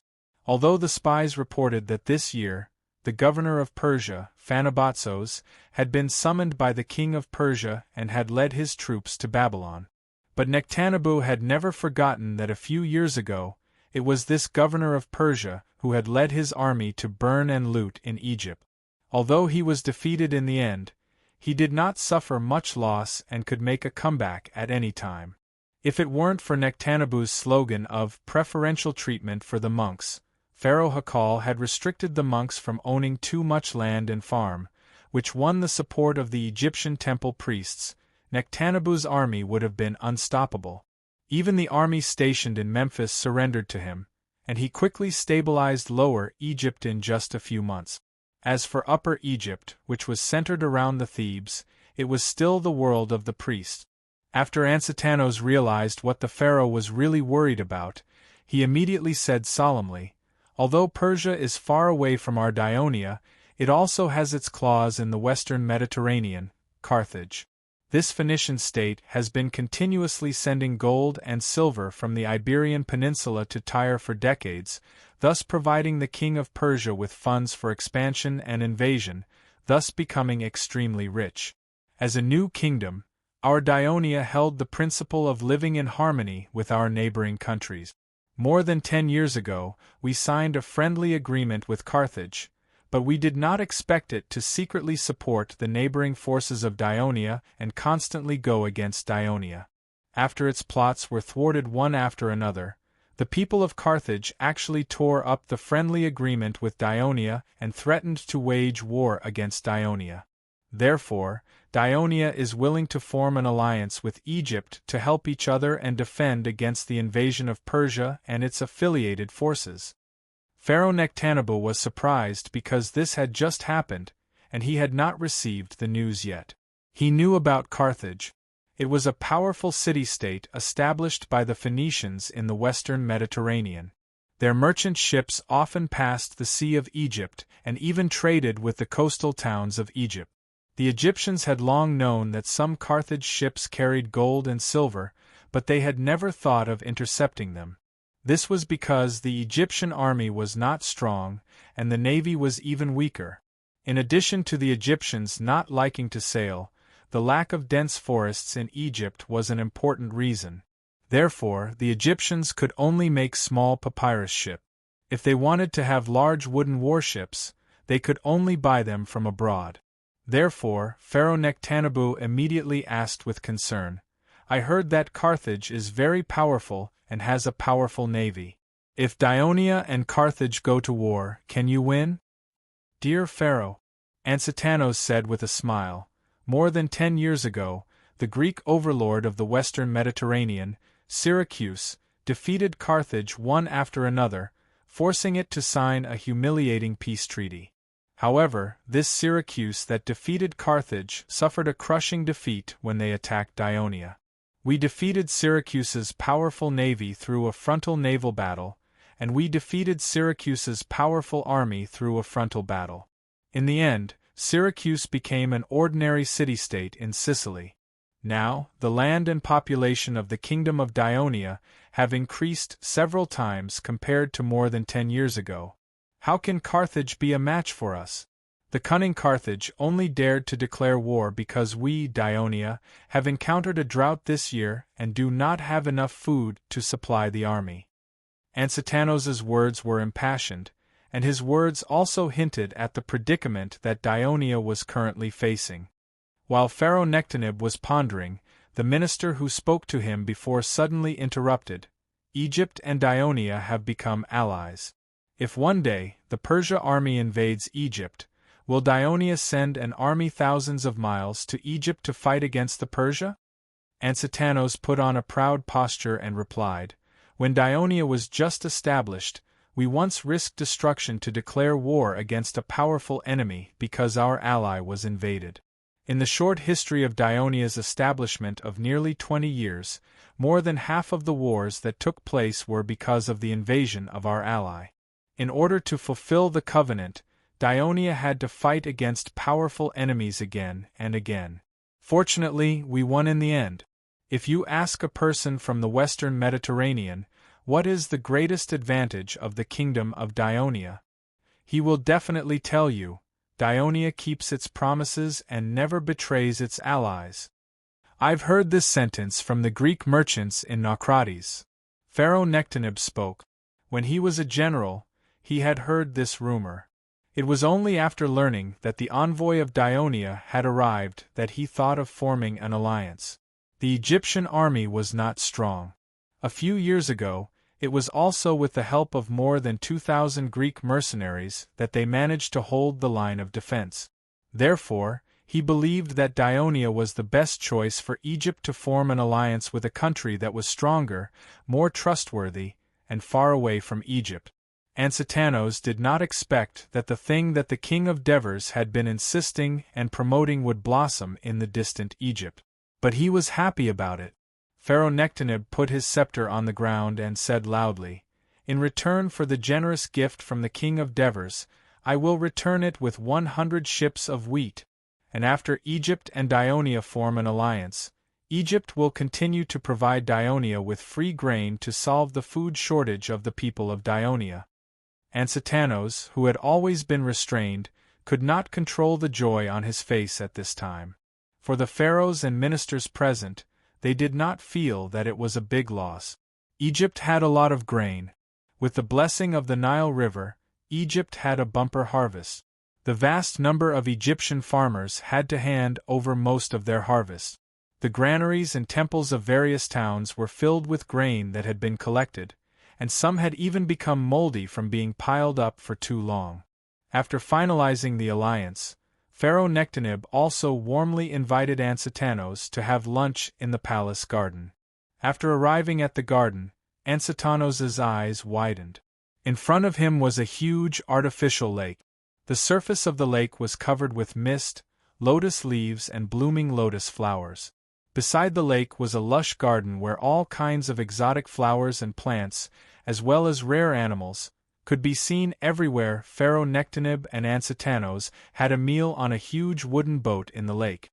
They ate fine wine and food, chatted about the past and the present, and there were beautiful maids accompanying them. For a moment, the guests and the host were happy. At the same time that the foreign minister of Dionia, Ansatanos, arrived in Egypt, an important meeting was being held in the city hall of Catani in Sicily. The participants were Prososus, Leotychides, the commander of the 8th Legion of Dionia, Flarios, the commander of the 3rd Fleet, Cypros, the governor of Catani, Myron, the governor of Naxos, Amicles, the governor of Messina, Aperosia, the governor of Sicily, Crelu, the governor of Hena, Hebita. In addition, the chief generals of the 2 allied city-states, Leontini and Taunus, were also participating. Logically speaking, the people present were all leaders of various cities, and there was not much difference in their positions. Referring to the many innovations that the king of Devers had in handling government affairs in the past, one of the smart ways to deal with this was to implement a round-table conference, so that there was no difference in status. However, Cypros was sitting at the head of the table, with Prososus on his left. This made the governors who were familiar with Cypros's character grumble in their hearts, but even if they were a little dissatisfied, they did not show it on their faces. Cypros looked around at the crowd and said in a serious tone, "My lords, you all know that a few days ago, our 1st Legion has gathered to the north to help the Wursi people resist the Rome people. If the Carthage people fulfill what they said when they tore up the agreement, then they will soon declare war on us and send their troops to Sicily. In fact, the signs from Carthage indicate that the Carthage people are indeed preparing for war. In order to understand the situation of our war preparations in Sicily, so that His Majesty and the Senate can control the overall situation of the war and formulate a better strategy, His Majesty has sent Sir Felicius of the Ministry of Military Affairs to Sicily to inspect. Now, please welcome Sir Felicius." All the governors were stunned. Felicius had come to Sicily, and they had not been informed in advance. Chapter 7:10. At this moment, Felicius strode into the hall and nodded to everyone with a smile. He then politely declined Cypros's offer of the main seat and stood beside him. Myron could not help but frown at this. Felicius looked around at the crowd and said humbly, "Before I came, His Majesty had solemnly told me, 'You can only bring your eyes and ears when you go to Sicily.' So, I'm not here to supervise you, nor will I interfere with any of your arrangements. If you have any needs or suggestions, you can pass them on to His Majesty and the Senate through me. But before you start the meeting, I have 2 important appointments signed by His Majesty and the Senate." Felicius's expression became serious as he said this. He raised a papyrus scroll tied with a black rope in his right hand. Everyone's eyes immediately focused on it. Only Cypros and Leotychides remained calm, because they already knew the content. Felicius unrolled the papyrus scroll and read aloud, "In view of the possibility of Carthage launching a large-scale attack on Sicily, in order to better concentrate all the forces of the cities of Sicily and the Allied states, provide logistical assistance and support to the combat forces more effectively and quickly, and better coordinate the defense of the cities, after discussion with the Senate, I have decided to appoint Cypros as the wartime governor of the Kingdom of Dionia in Sicily. as well as the governor of Carthage. He will be responsible for all administrative affairs in Sicily and actively cooperate with the combat forces in the war against Carthage. I hope that the governors of the cities of Sicily will obey the governor's orders. His name will be King of Devers. As soon as Felicius finished reading, there was a slight sigh and breathing in the hall. A wartime governor. This was a top official position that was far more powerful than the governor. Since the founding of Dionia, this was only the second time such a position had appeared, which showed how precious it was. The previous wartime governor, Sidorum, was already one of the 5 rotating presidents of the Senate and often participated in important meetings in the palace. Everyone looked at Cypros enviously, while Felicius handed the letter of appointment to Myron, who was on Cypros's right, and asked him to pass it down to verify its authenticity. Myron glanced at the papyrus roll with mixed feelings. The 2 seals of the King of Devers and the Senate were clearly reflected in his eyes. Although there was jealousy in his heart, he had to admit that Cypros had a greater advantage in becoming a wartime governor compared to himself. After all, Catani, which he was in charge of, had far exceeded the other towns in Sicily in terms of population and land. Catani had replaced Syracuse as the largest city in Sicily. Moreover, Cypros had been in Sicily for almost 7 years and was more familiar with the situation here than he was. After all, Myron had fought side by side with Cypros, and they had a good relationship. After he took office in Naxos, he even received a lot of help from Cypros, so he sighed and said softly, "I have no objection." Even the governor of the second largest city of Dionia in Sicily, Milan, who had outstanding qualifications and achievements, said so no one else would object. Felicius took out another papyrus roll. Everyone's eyes suddenly lit up again. Who would it be this time? What position would it be? I hereby appoint Prososus, the commander of the 8th Legion, as the commander of Sicily. He will be responsible for commanding all the land troops of Dionia and their allies in Sicily to fight against the Carthage people. Signed, Devers. The content of this appointment was very short. That was because this was a military appointment, and the Devers could make the decision directly without going through the Senate. Moreover, there was only one senior army general in Sicily, Prososus, and other administrative officials would not argue with him. So, the Devers did not need to explain in detail. Therefore, after listening to this, there was no unusual emotion, only a slight disappointment. The appointment was over just like that? When Felicius finished reading, he turned his head to look at Leotychide. He was the first senior general to be appointed as a commander, but the failure at the Battle of Ramato River cast a shadow over his military career. In the face of the latecomer, there was only hope and encouragement in his eyes. Congratulations, Commander Prososus. I hope that you will win the war in Sicily under the protection of the Hades.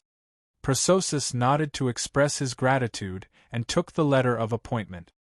His face was still expressionless, but his heart was surging. After staying in Dionia for more than 10 years, he had finally become a regional commander. This was the highest position in the Dionysian army.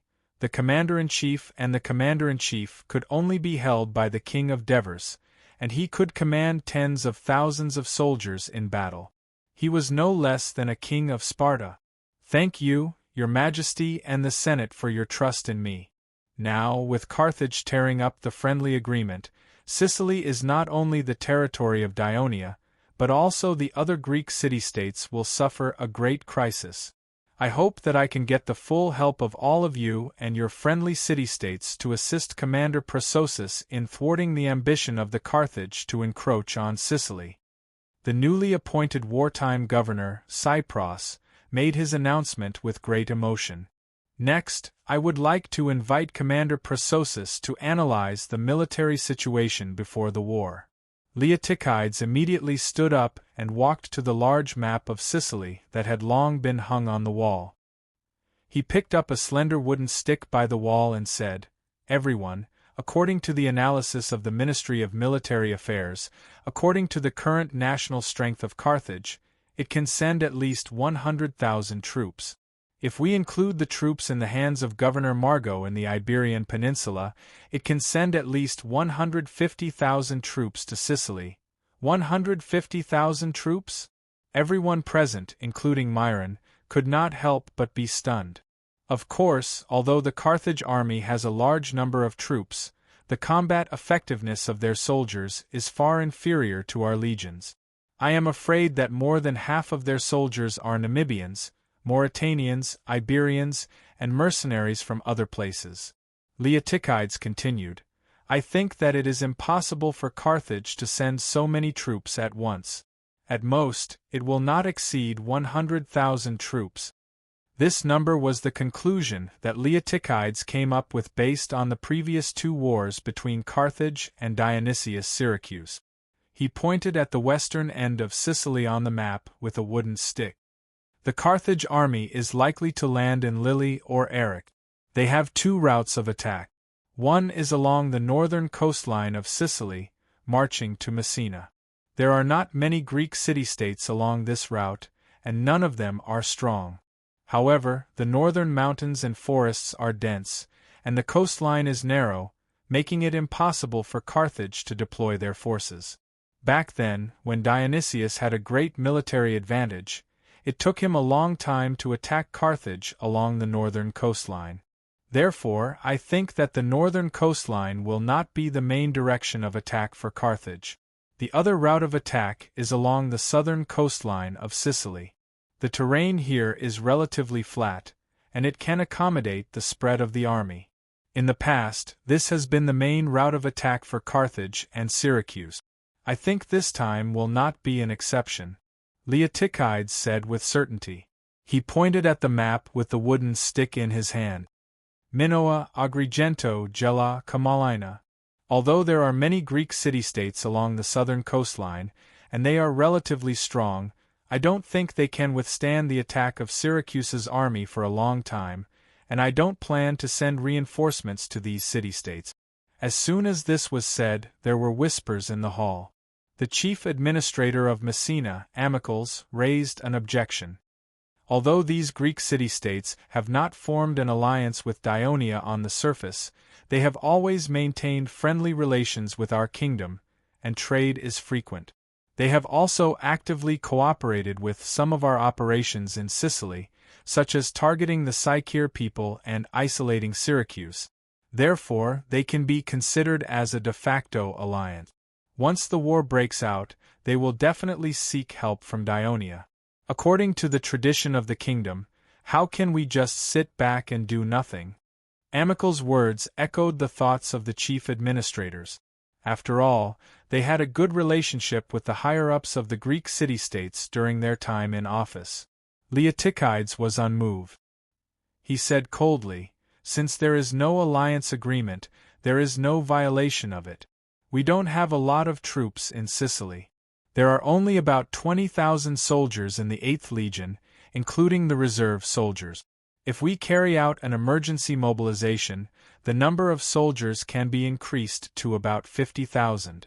However, if we do that, almost all the young men in the kingdom's territory in Sicily will be mobilized, which will seriously affect the upcoming winter sowing and the daily order of the entire region. I don't think this is what the administrators and His Majesty want to see. Moreover, even if we gather so many soldiers and send reinforcements to Gela or Agrigento, it will easily lead to a stalemate with Syracuse's army. On one hand, can the cities in Sicily bear the pressure of the food supply caused by the long stalemate? On the other hand, if the food supply line is stretched and the military strength in the territory is empty, it will be a disaster for the troops we send out and the cities in the territory if we encounter a surprise attack from the enemy. Everyone was moved by Leotychides's heavy tone. What attracted their attention was that the wooden stick in Leotychides's hand was pointing at a city icon on the map, Syracuse. Syracuse is the only city-state in Sicily that doesn't have any dealings with us. However, it is not weak and occupies an important strategic position in the east.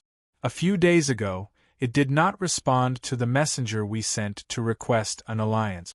It is obvious that it has a grudge against Ionia.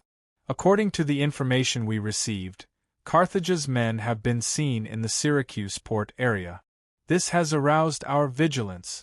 We must be careful that Syracuse will become the Tarentum of the southern Italian war. Chapter 7:11.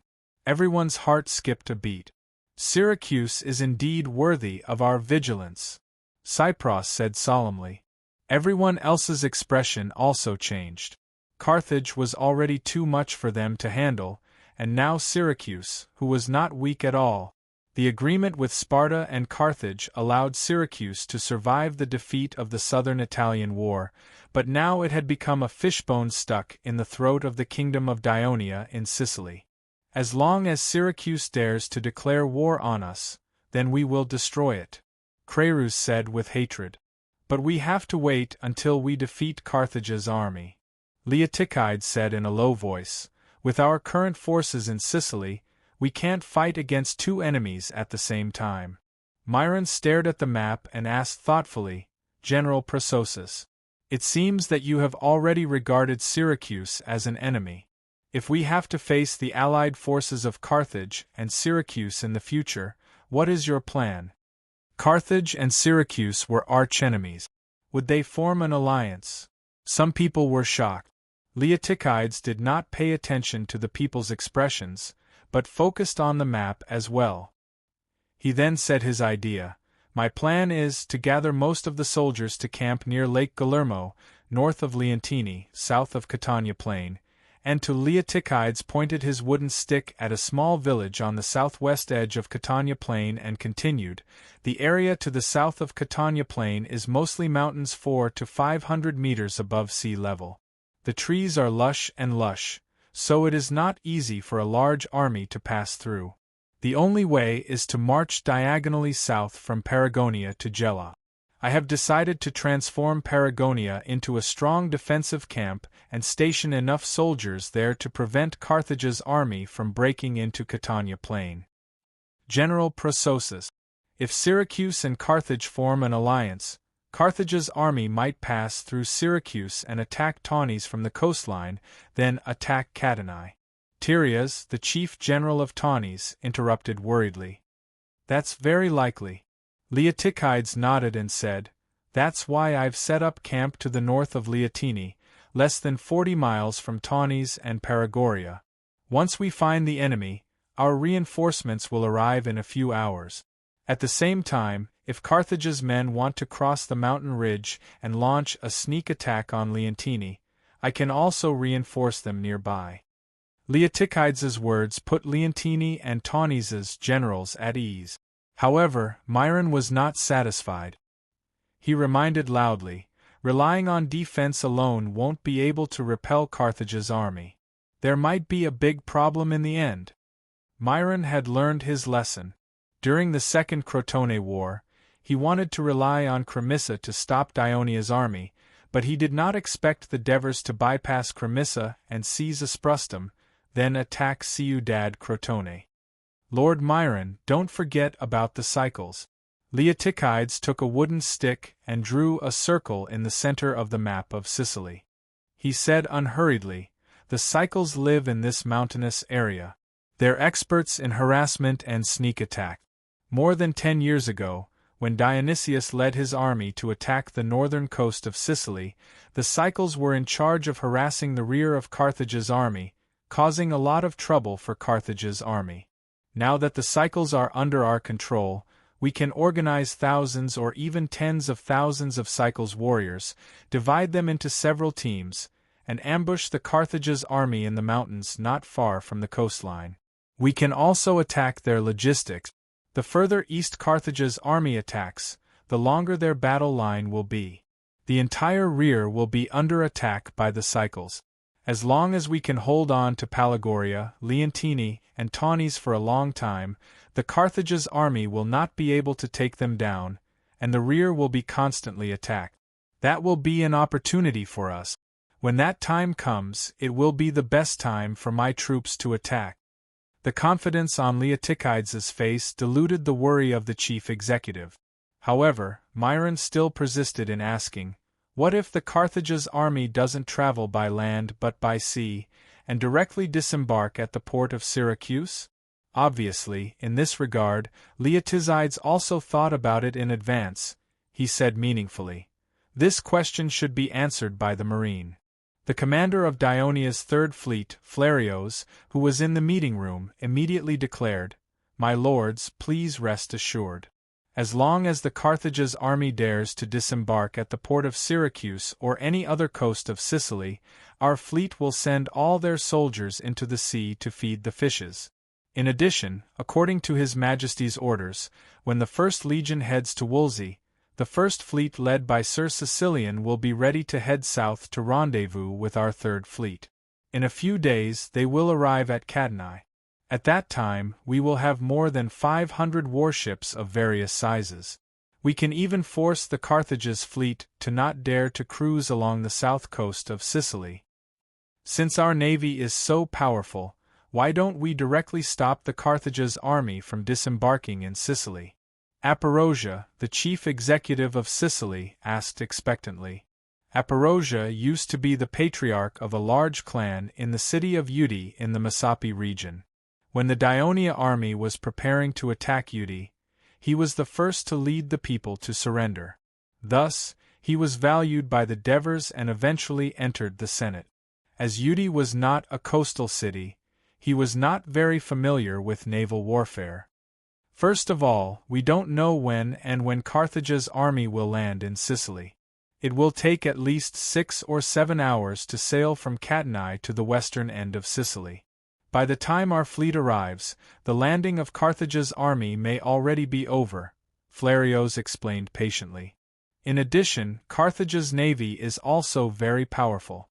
They have at least 400 three-tiered warships, and it is said that they have also built 5-tiered warships. Also, rashly going to the western end of Sicily to stop the landing of Carthage's army is too close to the city of Carthage, and the warships at the port can arrive in time for reinforcements.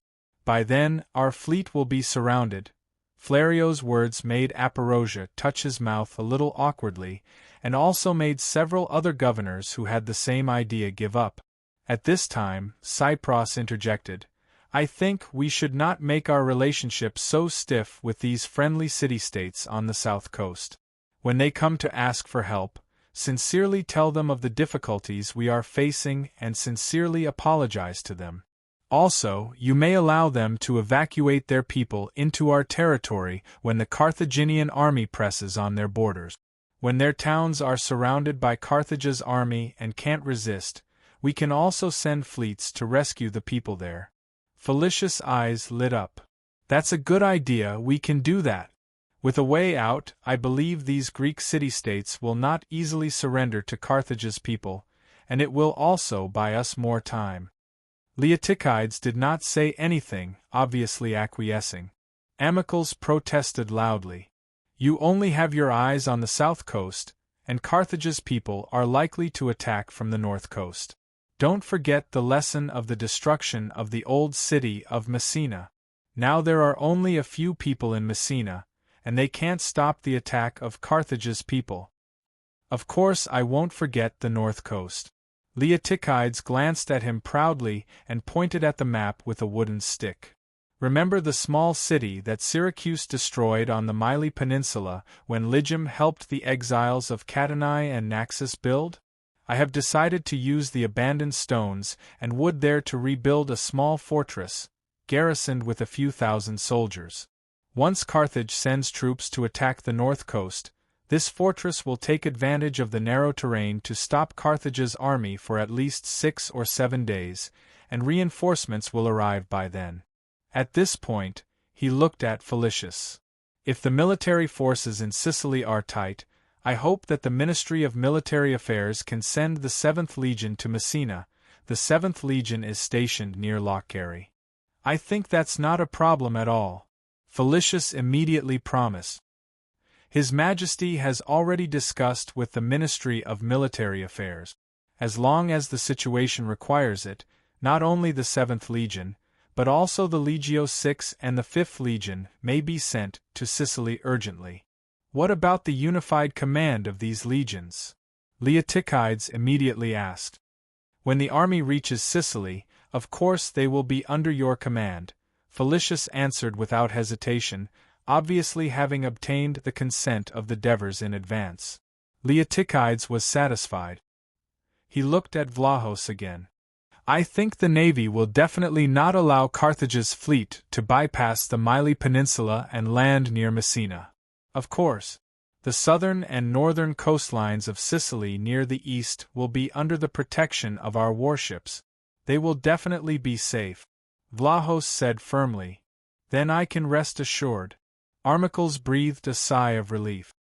He was a person who liked stability, which was why he had led the people of Castellan to follow the powerful Daionia. When Daionia defeated Syracuse and occupied most of the land in southern Italy, Laus and Trine took the initiative to merge with the kingdom of Daionia one after another. He had quickly convinced the members of the council to hold a citizens' meeting and request for a referendum to join the kingdom of Daionia. He had been able to stay in the position of chief executive of Messina for 4 years, which was a reward from the Devers and the Senate for his past contributions. The meeting hall regained its calm. Chapter 7:12. Cypros looked around at the crowd and asked, Commander Prososus has clearly explained his battle plan to everyone. Do you have any questions? If not, we will follow this plan and discuss how to collect rations, and how to mobilize citizens to help build defensive camps and fortresses. We also need to plan in advance how to solve the problem of spring sowing when there is a shortage of labor. Lord Cypros, I have a question. Tyrias, the chief general of Taunus, shouted. Cypros did not show any dissatisfaction when he was interrupted, but calmly asked, Please speak, Lord Tyrias. Just now, General Prososus mainly talked about how to defend against Carthage's attack. If the Carthage have really sent out an army of 70 to 80,000, it is obviously not something we can repel with the number of troops we have now. When will Daionia send out an army to drive them away? Tyrias asked with concern.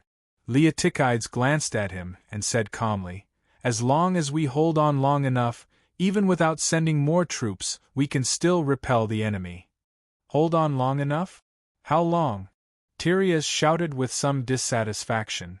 From what you have said before, General, I can see that Taunus will become the focus of defense against Carthage's attack. I don't want to see Carthage being repelled and Taunus reduced to ruins. Leotychides' expression was a little ugly. Lord Tyrias. Felicius quickly said, Don't worry, His Majesty Devers has already sent several caravans to Egypt and the Yoked Galaxy to buy rations. As long as we have enough rations, and the Carthage's army has also begun their attack, the legions of southern Italy will soon reinforce Sicily. His Majesty will not sit by and watch the Carthage ravage the Sicilian territories of Daionia and the lands of its allies. Only then did Tyrias and Leotine's chief general, Hippograta, expressed their satisfaction. After the first legion of Daionia had dealt a heavy blow to the Roman army, they had also suffered a lot of losses. In the next few days, they basically rested in the city of Polfinham. On the 5th day, they began to prepare for the construction of the camp, but they received a report from a scout. Saturnicum has been captured by the Roman army. The Roman army there is already marching to the Wolsey territory in the south. It would take the Roman army at most 2 days to travel from Saturnicum to Satia. 2 days was not enough time for the First Legion to build a well-defended camp. Since the First Legion had dealt such a heavy blow to the Roman army would definitely attack their camp. Would the First Legion be able to withstand the revenge attack of the Roman army? After a discussion between Amintas and Printos, they decided to request that the First Legion remain in Polevernham. This was, of course, welcomed by the Volsci. On the 6th day after the battle, Amintas received a letter from the Devers. In the letter, the Devers praised Amyntas for actively seeking opportunities after arriving in the Wolsey territory and obtaining a brilliant victory over the enemy despite being outnumbered.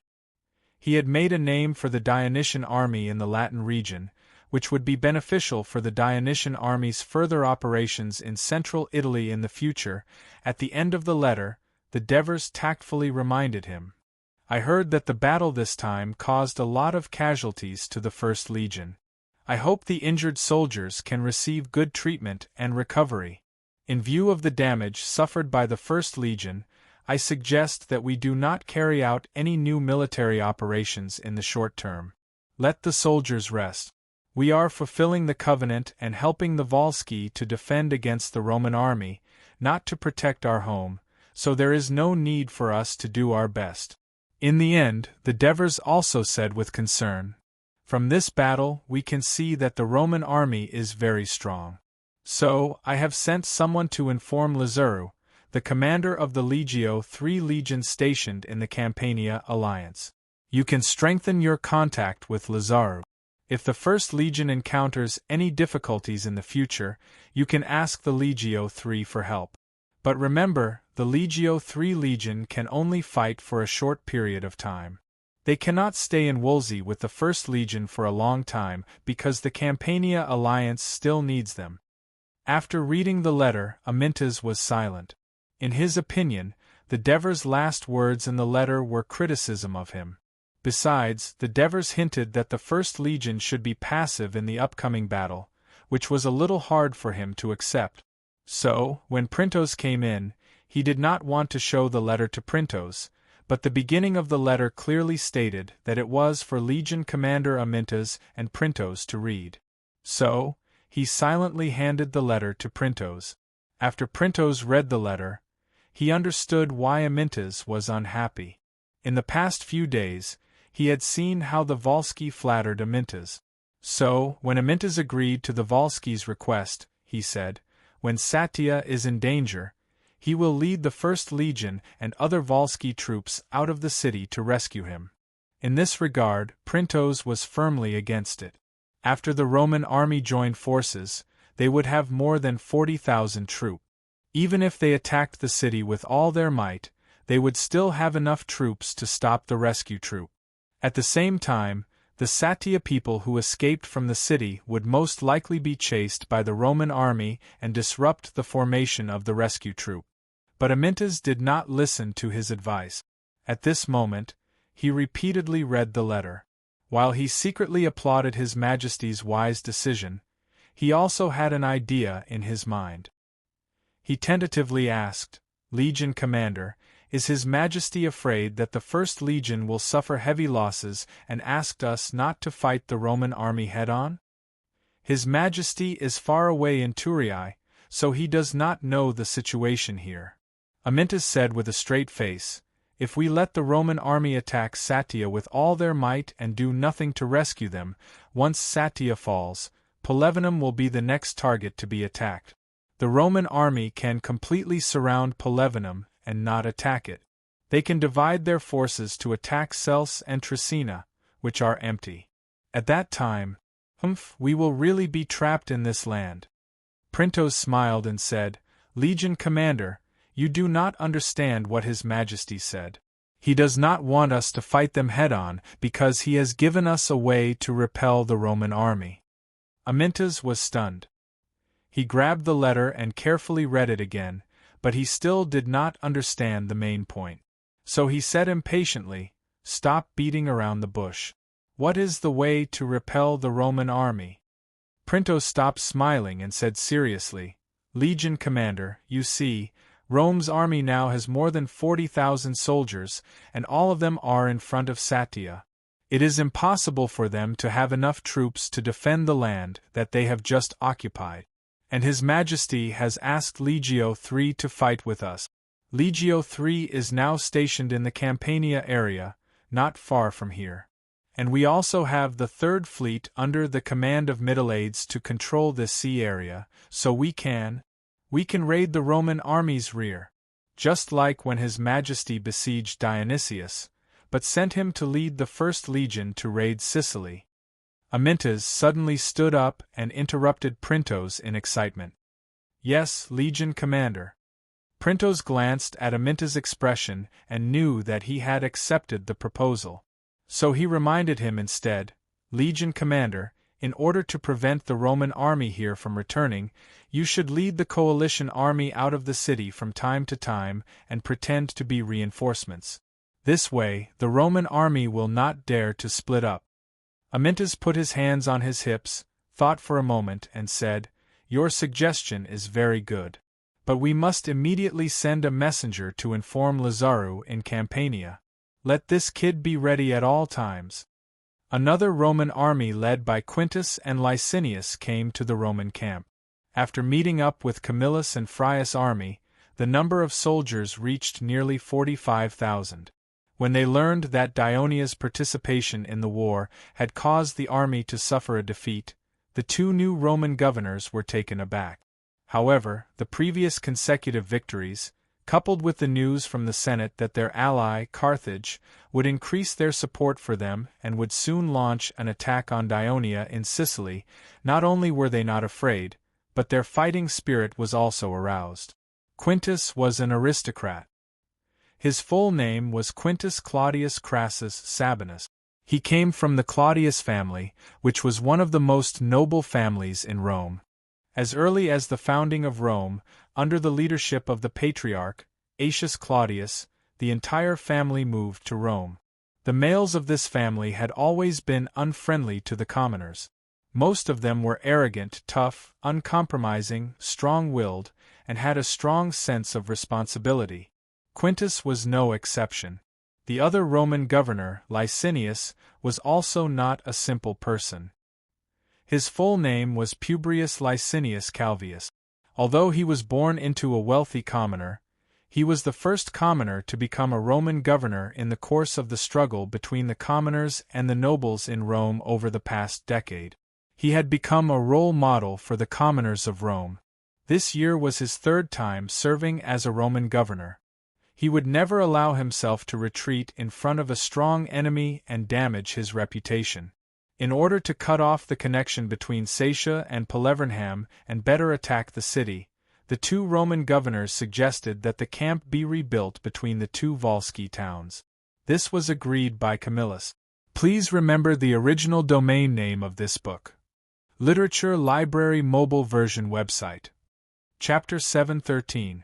The huge number of Romans forced the Volsci warriors and Dionysian reinforcements to not dare to leave the city easily.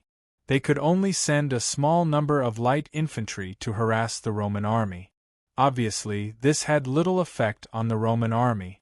Camillus used half of his troops to defend the city, while the other half, together with the slaves and civilians who transported the supplies, worked on the construction of the camp. The two sides rotated regularly. In the end, it only took 3 days for the initial construction of the Roman camp between Satia and Palevernham. Quintus and Licinius couldn't wait to attack Satia city. The well-respected Camillus objected at first. He reminded the two archons that the Volsci had been building traps and trenches outside Satia. The defense of the city might be stronger than before. Moreover, there were tens of thousands of Volsci reinforcements in Palevernham, which was not far from Satia, and thousands of strong Dionia soldiers. They could come out of the city at any time to help, which would make it more difficult for the Roman army to attack the city. Therefore, he suggested that they surround Satia but not attack it. They could pin down Palevernham, then send more than 20,000 soldiers to bypass the two cities and advance southwest. They would destroy the Volsci's fields along the way until they reached the Volsci town of Selci. If the Volsci reinforcements and Dionia reinforcements came to their rescue, they would take the opportunity to fight them in the wilderness. If the enemy did not come to their rescue, they would attack Selci and finally take it, which would change the stalemate. Quintus rejected the idea. In his opinion, the enemy was right in front of him, and with the strength of his army, he could easily take down Satia and fight the enemy troops from Polfinham at the same time. There was no need for him to march another 20 to 30 miles and risk being attacked by the enemy to attack Selci city, which the Volsi people called dangerous terrain. That would be too dangerous and troublesome. Licinius, of course, also supported taking Satia first. As the most junior of the military officials, Frius remained silent, but deep down, he supported Quintus's suggestion. This was the military tradition of Rome, where heavy infantry was the main military force of the city. Most of the citizens of Rome were used to charging head-on and didn't have much of a concept of a roundabout attack, even though Frius had worked with Camillus for so long. Camillus did not insist on his opinion. Instead, he volunteered to stay behind and build a new camp. And so, Rome's attack on Satia began. Soon, they had a taste of the power of the defensive facilities built with the help and guidance of the soldiers of the First Legion of Dionia. First, the wide trap belt in front of the trench made the Roman soldiers suffer. Many soldiers were stabbed in the feet by the meat hooks and lilies. Just when they had to patiently clear the traps, the defenders sent out hundreds of light infantry familiar with the layout of the traps outside the city. They scattered on the safe passage of the trap belt and attacked the Roman soldiers who were busy clearing the obstacles on the ground with javelins and arrows. This not only caused some casualties among the Roman soldiers, but also delayed the progress of the siege. Therefore, even though the ballistic cannons 300 meters away from the city had been firing stones non-stop for a few days, and a few of them had been damaged due to overuse, the ancient city walls had only recently been repaired. How could they withstand the continuous bombardment? Parts of the walls started to crumble.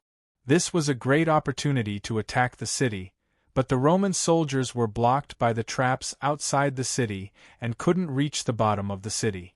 They could only watch the Wolsey people repair the gap with stones and mud paddles. But this also gave Quintus, Licinius, and Frius more confidence in conquering Satia. They sent out thousands of light infantry to attack the Wolsey light infantry at the risk of being stabbed by the traps under their feet. In the end, the Wolsey light infantry, who had suffered a lot of casualties, did not dare to leave the city. A few days later, the Roman soldiers had basically cleared the traps in front of the trench with a certain number of casualties.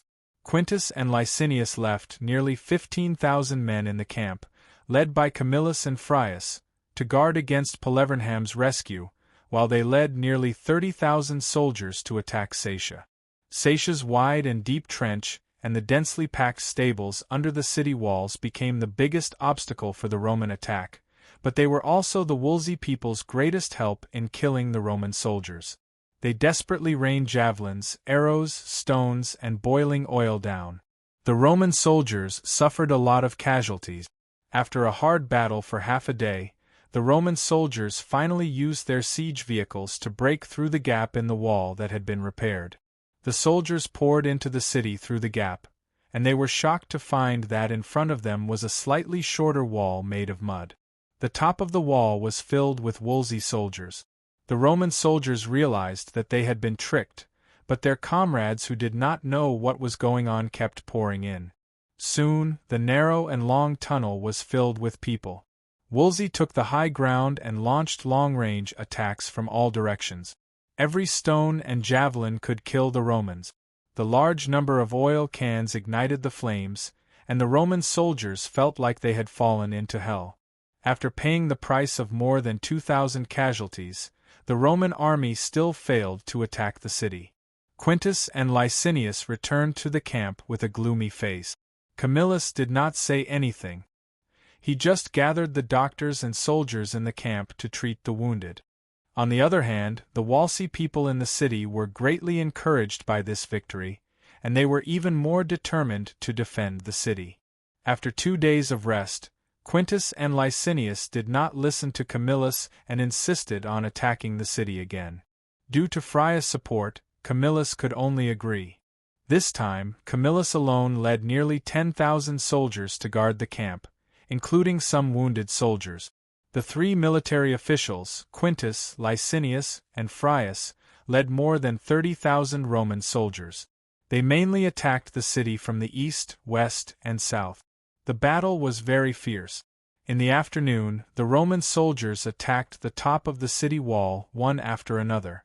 The Wolsey soldiers had to retreat to the second wall that they had just built. Due to the lack of manpower, they even had to arm the elderly and women and send them to the top of the wall to defend against the fierce attack of the Roman soldiers. At this critical moment, the reinforcements from Polevernham arrived. They tried to bypass the Roman camp and rescue Sartia. Camillus was already prepared for this. After receiving the report from the cavalry, he left more than 2,000 soldiers to guard the camp and personally led 7,000 soldiers to stop them. The reinforcements from Polevernham were 8,000 soldiers from the 1st Legion of Dionia.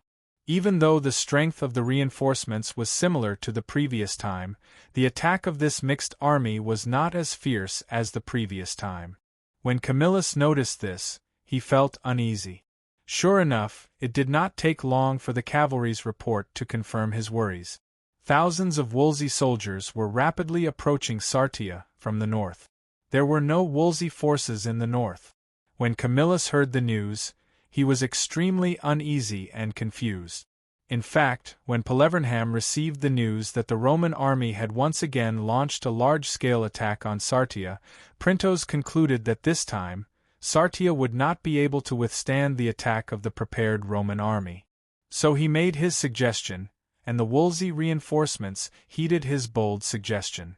They sent out 5,000 Wolsey soldiers to march southwest.